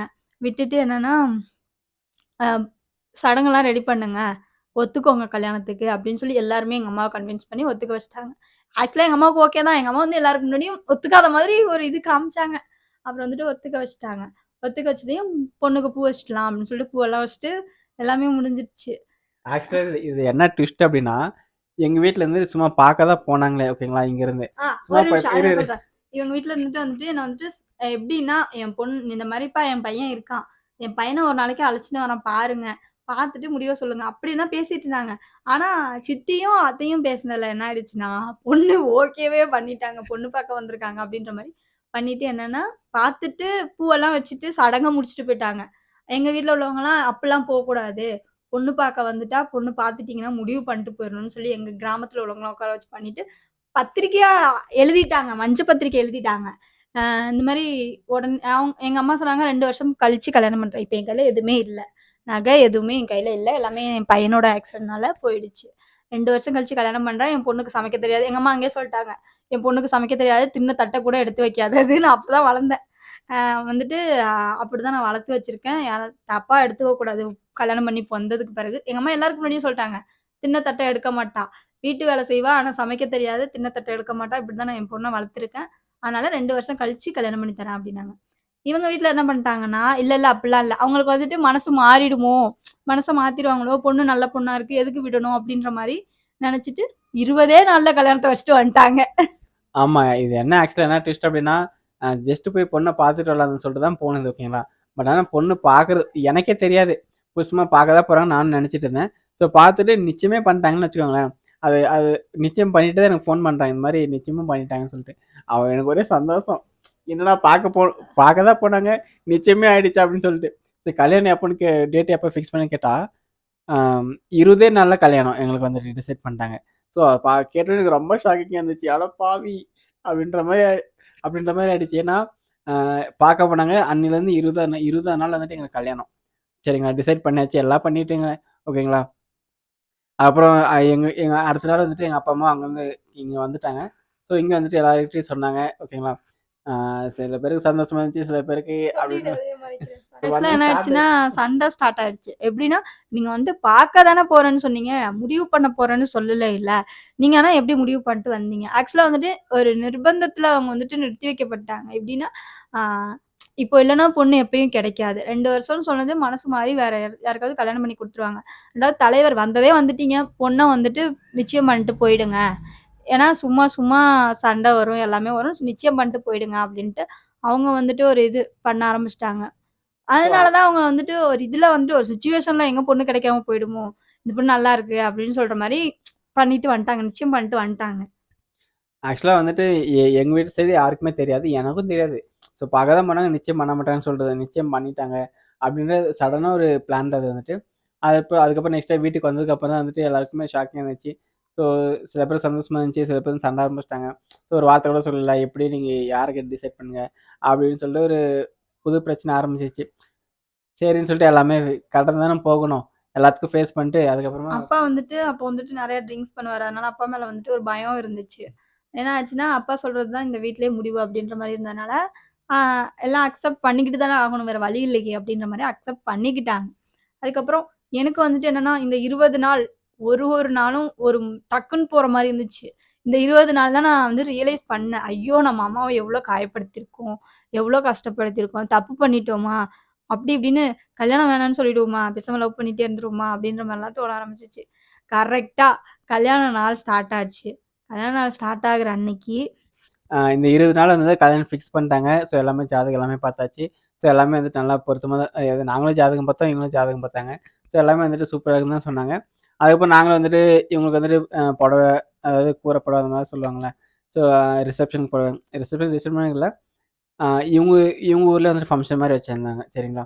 ஸோ அது எல்லாத்துக்குமே புடவை. அதாவது சில பேர் பொண்ணு அழைச்சிட்டு வருவாங்கல்ல, அப்போவே வந்துட்டு சாரி இவங்க குடுக்கோணும். அந்த மாதிரி. ஸோ புடவை, அப்புறமா தாலி, தாலி அதுக்கப்புறம் மெட்டி, அப்புறம் எனக்கு ட்ரெஸ் எல்லாமே வந்துட்டு எடுத்துட்டோம். ஓகேங்களா. எங்க சைட்லேருந்து. அப்புறம் இவங்க சைடில் வந்துட்டு பத்திரிக்கை இவங்க அடிச்சிருந்தாங்க சரிங்களா. அதுக்கப்புறமா வந்துட்டு வீட்டிலையும் நல்லா டென்ட் மாதிரி வச்சு நல்லா கிராண்டாக இவங்களும் பண்ணியிருந்தாங்க. ஸோ அந்த மாதிரி எல்லாமே ஃபிக்ஸ் பண்ணி எல்லாமே ஃபோட்டோலாம் எடுத்து ஸோ சிறப்பாக முடிஞ்சிச்சு. நான் எல்லாமே வீடியோ காலில் தான் பார்த்தேன். ஸோ என்னால் டேரெக்டாக போக முடியல. ஸோ என்னால் நான் போகாமல் நான் வந்துட்டு ஃபோன்லேருந்து வீடியோ காலில் தான் பார்த்துட்டு இருந்தேன். ஸோ எல்லாமே சிறப்பாக முடிஞ்சிச்சு. அதுக்கப்புறம் நாளைக்கு கல்யாணம் அப்படின்னா இன்றைக்கி அங்கேருந்து இவங்க கிளம்பி வராங்க. இங்கே வந்துட்டு ஒருத்தர் கிளம்பி வராங்க. இவங்களுக்கு வரப்போ பார்த்தீங்கன்னா ஃபுல்லாக வாமிட். ஏன்னா இவங்களுக்கு ட்ராவலே பிடிக்காது, ட்ராவலே ஆகாது. ஸோ ஆக்சுவலாக இதுக்கு இடையில என்னன்னா நான் வந்துட்டு எனக்கு இந்த சைடு ஒரு பல்லு வந்து லைட்டாக டேமேஜ் ஆயிருந்தது. இந்த சைடு சாரி, நான் ஆல்ரெடி ஒல்லி. இந்த சைடு வந்துட்டு அப்போ என்ன பண்ணிட்டாங்கன்னா பல்லு பிடிங்கிட்டாங்க. பொண்ணு பார்க்க வர்றதுக்கு ஒரு வாரத்துக்கு முன்னாடி தான் நினைக்கிறேன். அவன் பல்லு பிடிங்கிட்டாங்க. ரொம்ப ஒல்லி ஆகிட்டேன். உடம்பு வேற சரியில்லை இந்த 20 நாளில் எங்கள் அம்மாவை நினச்சி. நைட்டு வரணும்னா சாப்பிட்டதெல்லாம் வாமிட் பண்ணிட்டேன். ரொம்ப டயர்ட் ஆகிட்டேன். இங்கே வந்தது ஒரு 3 மணிக்கோ என்னமோ வந்தோம் இல்லையா? விடிய காலையில் 3 மணிக்கு வந்துட்டு 5 மணிக்கெல்லாம் எழுப்பி விட்டாங்க. எல்லாம் ரெடி ஆகுங்க, ஒருத்தராக குளிச்சுட்டு ரெடி ஆகுங்க. அண்ணன் 5 மணிக்கெல்லாம் பச்சை தண்ணியில் என் கூட வந்தவங்களாம் ஹீட்டரில் குளிச்சாங்க. அந்த குளிரில், அது டிசம்பர் மாதம் குளிரில் நான் பச்சை தண்ணியில் குளித்தேன். எனக்கு நடுங்குது உடம்பெல்லாம். ஆல்ரெடி உடம்பு ஒல்லியாக இருக்குது, அப்படியே உதறுது. இதில் இன்னொன்று என்னென்னா இவங்க சடங்குன்னு சொல்லிட்டு பசும்பாலில் ஜில்லுன்னு இருக்கிற பால் ஃப்ரிட்ஜில் வச்சுருந்தாங்களா என்னன்னு தெரியல. ஃப்ரிட்ஜில் தான் வச்சுருந்தீங்களா, ஜில்லுன்னு இருந்துச்சு. அதை அப்படியே ஃபுல்லாக தலையில் வச்சு ஃபுல்லாக இது பண்ணி விட்டாங்க. அந்த வீடியோ இருந்துச்சு, இருந்தால் கூட போடலாம், நான் கேட்டு பார்க்குறேன். அதோட குளிச்சது ரொம்ப இதாகிடுச்சு. வந்தா என்னை வந்துட்டு ரெடி பண்ணி கூட்டிகிட்டு வர்றாங்க. அந்த கோயில் நெருங்க இந்த கல்யாணம் நம்மளுக்கு வேணாம், நம்ம அம்மா கூடயே போயிடலாம், நமக்கு அம்மா தான் முக்கியம் அப்படின்னு சொல்லிட்டு அந்த கோயில் வாசல் வர்ற வரைக்கும் வேணாம் பாவா, கல்யாணம் பண்ணிக்காத, என் மனசு சொல்லுது அம்மா தான் முக்கியம், உன் அண்ணனும் போயிட்டான், அவங்க அம்மாவை விட்டு போறியா அப்படின்னு சொல்லிட்டு ஒரு நிமிஷம் என் மனசு ஏன் அப்படி யோசிச்சுன்னு தெரில. ஆனால் அதுக்கப்புறம் இன்னொன்று யோசிச்சேன், இவ்வளோ செலவு பண்ணியிருக்காங்க நம்மளுக்காக, இவ்வளோ பண்ணியிருக்காங்க, விட்டுட்டு போனால் தப்பாயிடும் அப்படின்னு சொல்லிட்டு அம்மா தானே, நம்ம கூட எப்பயா இருந்தாலும் வச்சுக்கலாம் அப்படின்னு சொல்லிட்டு வந்துட்டு மாப்பிள்ளைய தேடினா மாப்பிள்ளைய காணும். இல்லை அது எப்படின்னா நைட்டெல்லாம் தூக்கமே இல்லை. ஏன்னா ஃபர்ஸ்ட் டைம் பார்க்க போகிறேன், நேரில் தான் பார்க்க போகிறேன்னு வச்சுக்கோங்களேன். 2 வருஷமா லவ் பண்ணிட்டு ஃபர்ஸ்ட் டைம் நேரில் தான் பார்த்து பேச போகிறோம். அது நைட்டு ஃபுல்லாக தூக்கமே வரல. விடிய காலையில் ஒரு 3 மணிக்கு வந்துட்டாங்க. ஆக்சுவலாக நான் இருக்கிற வீட்டுக்கு பக்கத்து வீட்டில் தான் இங்கே வந்து ஸ்டே பண்ணிட்டு இருக்கேன். ஸோ இருந்தாலும் வந்து பார்க்கக்கூடாது இல்லையா. ஸோ கல்யாணத்துக்கு அப்புறம் தான், அதாவது தாலி கட்டுறப்ப தான் பார்க்கணும், அதுக்கு முன்னாடி பார்க்கக்கூடாது. நான் முயற்சி பண்றேன், அம்மா நீங்க எல்லாம் இருங்க, நான் போய் ஷாம்பு வாங்கிட்டு வரேன் அவங்க கடையில் அப்படின்ட்டு. மூட்டு நாங்க போய் வாங்கிட்டு வரோன்ட்டு மேகான்னு ஒரு அக்கா மெசேஜ் பண்ணாங்களா, அவங்க வந்து வாங்கிட்டு பாவா மாப்பிள்ள சூப்பரா இருக்காரு, நாங்க பார்த்தோம், ரெடியாகி உட்காந்துருக்காரு. அக்கா நானும் பார்க்கணுக்கா, எனக்கு ஆசையா இருக்குக்கா, நான் அவரை பார்த்ததே இல்லை நேரில் அப்படின்றேன். நீ எல்லாம் வரக்கூடாது, நீ கல்யாணத்துல பாத்துக்கோ அப்படின்னு சொல்லிச்சு அந்த அக்கா. ஸோ ரொம்ப கியூரியாசிட்டி. எப்படின்னா ஃபர்ஸ்ட் டைம் பார்க்குறோமா, ஸோ எல்லாருமே வந்துட்டு பார்த்து எல்லாம் பொட்டு வச்சு எல்லாம் மற்றவங்களாம் மேரேஜ் பண்ணுறப்ப பார்த்து பேசியிருப்பாங்க, எல்லாம் பண்ணியிருப்பாங்க. பட் நாங்கள் அப்படி இல்லை, நாங்கள் டிஃப்ரெண்ட். அப்படி நாங்கள் வந்துட்டு ஃபர்ஸ்ட் டைம் அப்போ தான் பார்த்துக்குறோம். எனக்குள்ள அப்படியே அவ்வளோ சந்தோஷம், எப்படி அது வெளியே சொல்கிறேன்னு தெரியல. அவ்வளோ கியூரியாசிட்டி. பக்கத்து வீட்டில் தான் இருக்காங்க, மட்டும் பார்க்க முடியல. எல்லாருமே வந்து பார்க்குறாங்க என்ன, இவங்க அம்மா வந்து பார்க்குறாங்க, இவங்க சொந்தக்காரங்க எல்லாரும் வந்து என்ன பார்க்குறாங்க, வந்து பார்த்து பேசிட்டு போகிறாங்க. நானும் நல்லா பேசினேன். அதுக்கப்புறமா வந்துட்டு எனக்கு முன்னாடியே இவங்க வந்துட்டு கோயிலுக்கு போயிட்டாங்க. இங்க ஒசூர்ல வந்துட்டு இல்ல, நீங்க ஃபர்ஸ்ட் போனீங்க, ரெண்டாவது நான் வந்தேன். மாப்பிள்ள கார்ல போயிட்டாரு, நீங்க இன்னுமா இங்க இருக்கீங்க அப்படின்னு கேட்டாங்க யாரோ. சரி, அப்ப வந்துட்டு அங்க நான் அப்பயே சொல்றேன், சரி கார்லயாவது ஒன்னா கூட்டிட்டு போங்களேன் ப்ளீஸ் அப்படின்ட்டு. அங்க பாத்தீங்கன்னா நாங்க கோயில தான் வந்து கல்யாணம் பண்ணிக்கிட்டோம், கருப்பு சாமின்னு சொல்லிட்டு கோயில். ஸோ அந்த கோயில வந்து நாங்க வந்து மேரேஜ் பண்ணிக்கிட்டோம் சரிங்களா. நான் வந்துட்டு முன்னாடி போய் நான் நினைச்சிட்டேன், இவங்க முன்னாடி போயிட்டாங்க, நான் நினைச்சிட்டு இருக்கேன். அதுக்கப்புறம் நான் வந்துட்டு அங்கே போயிட்டு வந்துட்டு கோயிலில் போய் உக்காந்துருந்தேன். இவங்க எப்படின்னா இவங்க இன்னும் வரல, அங்கே போய் பார்த்தப்பதான் தெரிஞ்சது இவங்க இன்னும் வரலன்னு சொல்லிட்டு. நான் இவங்க எப்படி தெரியுமா, இவர் மாப்பிள்ள மாதிரி உட்காந்து இல்ல, ஏதோ கூட்டத்துல வேடிக்கை பார்க்க வந்தவங்க உட்காந்து இருக்கிற மாதிரி நான் மாப்பிள்ளையே தேடுறேன், எங்கடா மாப்பிள்ளன்ட்டு கோயில்கிட்ட. இந்த கூட்டத்துல எல்லாம் உட்காந்துருப்பாங்கல்ல, பேக் சைட் லாஸ்ட் உட்காந்துருப்பாங்கல்ல, அந்த லாஸ்டா வீல் சேர்ல உட்காந்துருக்கேன். நான் இதுக்கு அப்படி உட்காந்துருந்தேன் அப்படின்னா, நான் இவங்கள பார்க்கறது தான், எப்போ வருவாங்க எப்போன்னு சொல்லிட்டு அந்த ரோடவே பார்த்துட்டு உட்காந்துருந்தேன். எப்படா வேன் வரும்னு சொல்லிட்டு. அதுக்கப்புறம் வந்துச்சு, ஃபர்ஸ்ட் டைம் பார்க்குறேன், இறங்கி வராங்க கீழே. ஃபர்ஸ்ட் டைம் பார்க்குறேன், கீழே இறங்கி வந்தாங்க. ஆக்சுவலா புடவை மட்டும்தான் நடந்து வந்திருக்கோம், அவ்வளோ ஒல்லி. காத்தடிச்சா பறந்துடுவாங்க, அவ்வளோ ஒல்லிங்க. முடிஞ்ச அந்த போட்டோ நான் பேஸ்ட் பண்றேன் சரிங்களா. ஷாக் ஆயிட்டேன் நானு. என்ன சின்ன பிள்ளைய கல்யாணம் பண்றோமா நம்ம அப்படின்ற மாதிரி எனக்கு தோணுச்சு. அவ்வளோ ஒல்லியா இருந்தாங்க தெரியுமா? சரி வராங்க. வந்துட்டு நீ என்ன பார்த்த இப்ப என்ன ஃபீல் ஆச்சு? நானா வந்து உன்னை பார்க்கல ஃபர்ஸ்ட். ஏன்னா என் அண்ணனுங்களுக்கு பின்னாடி உட்காந்துருக்காரு. நான் தேடினா கண்டிப்பா திட்டுவானுங்களா. அதனால ஃபர்ஸ்ட் நேரா போயிட்டு அங்க கொஞ்சம் சடங்கு பண்ணாங்க. அதை முடிச்சுட்டு நான் ஃபர்ஸ்ட் அவங்க அம்மாட்ட போய் அம்மா மாமா எங்கம்மா அப்படின்னு கேட்டா அந்த உட்காந்துருக்கானே பார்த்தா ரெடியா சிரிக்கவும் முடியல, சிரிப்பு அடக்கவும் முடியல, ரெண்டுத்துக்கும் வந்து போயிட்டு என்ன பாருங்க எங்க அங்க பாத்துட்டு உட்காந்துருக்கீங்க பார்த்தாரு சைடா. இல்ல இல்ல ஃபர்ஸ்ட் டைம் கேளுங்க ஒரு நிமிஷம். அதுக்கப்புறம் தான் சொன்னேன் பிடிக்கலையான்னு கேட்டேன். அதுக்கப்புறம் தான் ஃபர்ஸ்ட் டைம் வந்துட்டு ஃபர்ஸ்ட் டைம் மீட் பண்ணிக்கிறோம். ஃபர்ஸ்ட் டைம் வந்து ஃபர்ஸ்ட் டைம் எந்த மாதிரி வார்த்தை பேசிப்பாங்க எல்லாரும், ஏதாவது நல்லா பாசிட்டிவாக மெமரிஸ் வர மாதிரி நல்லா ஹாப்பியாக தானே பேசுறாங்க. இவங்க ஃபர்ஸ்ட் டைம் என்ன பார்க்குறாங்க, ஃபர்ஸ்ட் டைம் தான் பேசுறாங்க. பார்த்து என்னை பார்த்து என்ன தெரியுமா கேட்குறாங்க, ஏன் பிடிக்கலையா அப்படின்ற மாதிரி கேட்குறாங்க. ஆக்சுவலா என்னன்னா எனக்கு தெரியும்ல, நான் என் முஞ்ச கண்ணாடியில பாக்குறேன்ல, நான் ரொம்ப ஒல்லியா இருக்கேன். பார்க்க ஆளு ஹீரோ மாதிரி இருக்காரு. ஸோ நேர்ல போட்டோ கொஞ்சம் சேஞ்ச் பண்ணி கொடுக்கும் மூஞ்ச. அதனால நான் டேரக்டா கேட்டேன், ஏன் பிடிக்கலையா அப்படின்னு சொல்லிட்டு கேட்டேன். ஏன்னா அதே சாக்க வச்சு கல்யாணத்தை நிறுத்தி எங்க அம்மா கூட போயிடலான்ட்டு. ஆக்சுவலா உண்மை அதுதான். அப்புறம் வந்துட்டு இல்ல அப்படிலாம் இல்ல அப்படின்ட்டு நான் போய் அப்படி பிடிக்கலன்னு சொல்லுவேனா அப்படி. சரி ஓகே ஃப்ரெண்ட்ஸ் அப்படின்னு கை கோத்துக்கிட்டோம். அதுக்கப்புறம் வந்து கல்யாணம் முடிஞ்சு வீட்டுக்கு வந்து சடங்கெல்லாம் முடிஞ்சு என்ன ஆச்சுன்னா வீட்டுக்கு அதுக்கு முன்னாடி வந்துட்டு மேரேஜ் முடிஞ்சிச்சு. சூப்பராக கல்யாணம் முடிஞ்சு அங்கே சாப்பாடெல்லாம் போட்டோம். ஃபோட்டோ எல்லாம் எடுத்துக்கிட்டோம். ஃபோட்டோஸ் டிஃப்ரெண்டாக. ஆக்சுவலா கல்யாணத்து அன்னைக்கே நான் எனக்கு நல்லா தெரிஞ்சு போச்சு இந்த வீட்டில் நம்ம தனிமையாக தான் இருக்க போகிறோம் அப்படின்றது. ஏன்னா நான் அந்த வண்டியில் வர்றப்பே நான் என்னோட தனிமையை உணர்ந்துட்டேன். அதெல்லாம் வந்துட்டு போக போக சொல்கிறேங்க, நிறைய ப்ராப்ளம் எல்லாம் உண்டாகுச்சுங்க. அது என்னன்னு நான் சொல்கிறேன். பட் ஆனால் நாங்கள் 2 பேரும் ஹாப்பியாக இருக்கோம். சரிங்களா, நாங்கள் 2 பேரும் சொல்ல முடியாது. யார் கேட்டு போனா என்ன, நாங்கள் சந்தோஷமா இருக்கோம். நாங்கள் 2 பேரும் ரொம்ப சந்தோஷமா இருக்கோம். நான் யாரை நம்பி டிபெண்ட் பண்ணி இல்லை. சரிங்களா, இப்போ வரைக்குமே சரி. ஸோ ரொம்ப ஹாப்பியாக தான் போயிட்டுருக்கு. மேரேஜெல்லாம் முடிஞ்சுங்க. மேரேஜெல்லாம் முடிஞ்சு ஸோ மேரேஜெல்லாம் முடிஞ்சதுக்கப்புறம் எல்லாருமே சாப்பிட்டாங்க.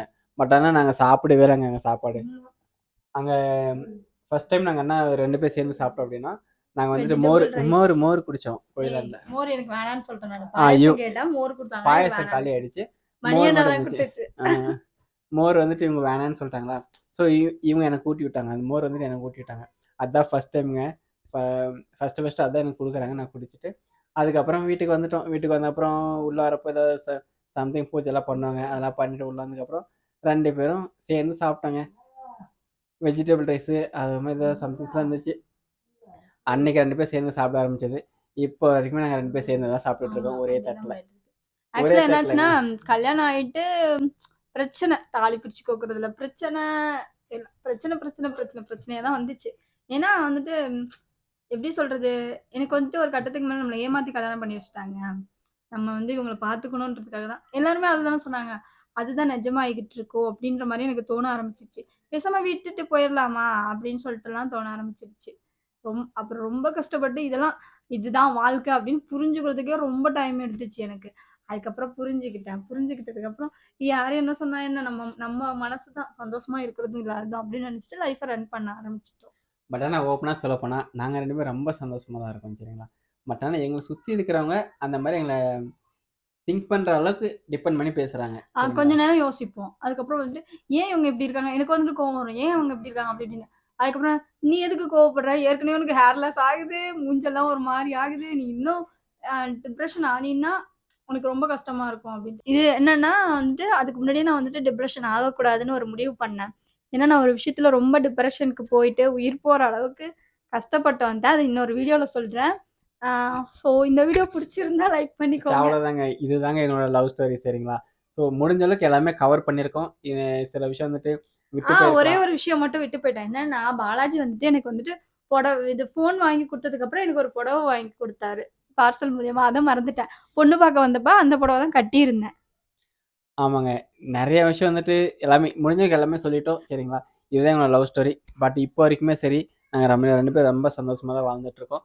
யார் என்ன சொன்னாலும் சரி நான் காதில் வாங்கிக்கிறதில்ல. உண்மையை சொல்ல போனா அப்போ லவ் பண்ணதும் சரி, அப்போ லவ் பண்ணதும் லவ் கிடையாது, கல்யாணத்துக்கு அப்புறம் பண்ணது கூட லவ் கிடையாது. இப்போ இந்த 2 வருஷமா நாங்க வந்துட்டு வாழ்ந்துட்டு இருக்கிறது தான் லவ். புதுசா லவ் பண்றோம் அப்படின்ற மாதிரி எனக்கு தோணுது. அதனாலதான் இவர் சொல்லுவாரு கல்யாணத்தை அதை பத்தி எல்லாம் பேசாத, எனக்கு பிடிக்கல, அதை பத்தி பேசுறது எனக்கு சுத்தமா பிடிக்கல, இந்த 2 வருஷம் நம்ம நல்லா வாழ்றோம்ல அதை பத்தி பேசு, அதுதான் எனக்கு பிடிச்சிருக்கு அப்படின்ற. ஏன்னா எனக்கு பிடிக்கல உண்மையாவே. என் கல்யாணத்துக்கு முன்னாடி லவ் பண்ணதும் சரி, கல்யாணத்துக்கு பிறகு சண்டை போட்டது எதுவுமே பிடிக்கல. இப்ப இருக்கிற இந்த 2 வருஷம் லைஃப் தான் எனக்கு ரொம்ப பிடிச்சிருக்கு. பட் இவங்களுக்கு எப்படின்னு தெரியல. எனக்கு வந்துட்டு அப்ப இருந்து லவ்வும் சரி, இப்ப இருந்த லவ் சரி அப்படியே தான் இருக்கு. எதுவுமே வந்து குறையும் இல்ல. அப்போ எவ்வளோ அன்பு, பாசமும், லவ், கேரிங் எல்லாமே வச்சிருந்தோம். இப்போ வரைக்கும் அப்படியே தான் இருக்கு. எப்பயுமே அப்படியே தான் இருக்கும் எனக்கு வந்துட்டு. ஏன்னா எனக்கு ரொம்ப பிடிச்சி போய் தான் நாங்கள் கல்யாணம் பண்ணிக்கிட்டோம். ரொம்ப சந்தோஷமா வாழ்ந்துட்டு இருக்கோம். ஸோ எங்கள் லவ் ஸ்டோரி ஃபுல்லாக சொல்லிட்டு முடிஞ்ச அளவுக்கு எல்லாமே கவர் பண்ணியாச்சு. ஏதாவது விட்டுருந்தோம் அப்படின்னா கண்டிப்பாக லைவ்ல இல்லை அடுத்த வீடியோவில் வந்துட்டு ஏதாவது ஒரு வீடியோவில் வந்துட்டு ஆட் பண்ணி நான் சொல்கிறேன் சரிங்களா. ஸோ எப்படி இருந்துச்சுன்னு சொல்லிட்டு உங்களோட கருத்துக்களை வந்து கமெண்ட் பாக்ஸில் போட்டு போங்க சரிங்களா. வீடியோ ஃபுல்லாக பார்த்துருந்தீங்க அப்படின்னா லைக் பண்ணிடுங்க. உங்களுக்கு என்ன தோணுச்சு ஓகேங்களா? எங்கள் லவ் ஸ்டோரி கேட்டு உங்களுக்கு என்ன தோணுச்சு? இந்த மாதிரி எதாவது கேட்டிருக்கீங்களா, பார்த்துருக்கீங்கன்னு சொல்லிட்டு கமெண்ட் பண்ணுங்க, நான் தெரிஞ்சுக்கிறேன் சரிங்களா. ஆக்சுவலா வந்துட்டு பாலாஜி வந்துட்டு பார்ட் 1 போட்டப்ப கூட இவ்ளோ ஆக்டிவா பேசல.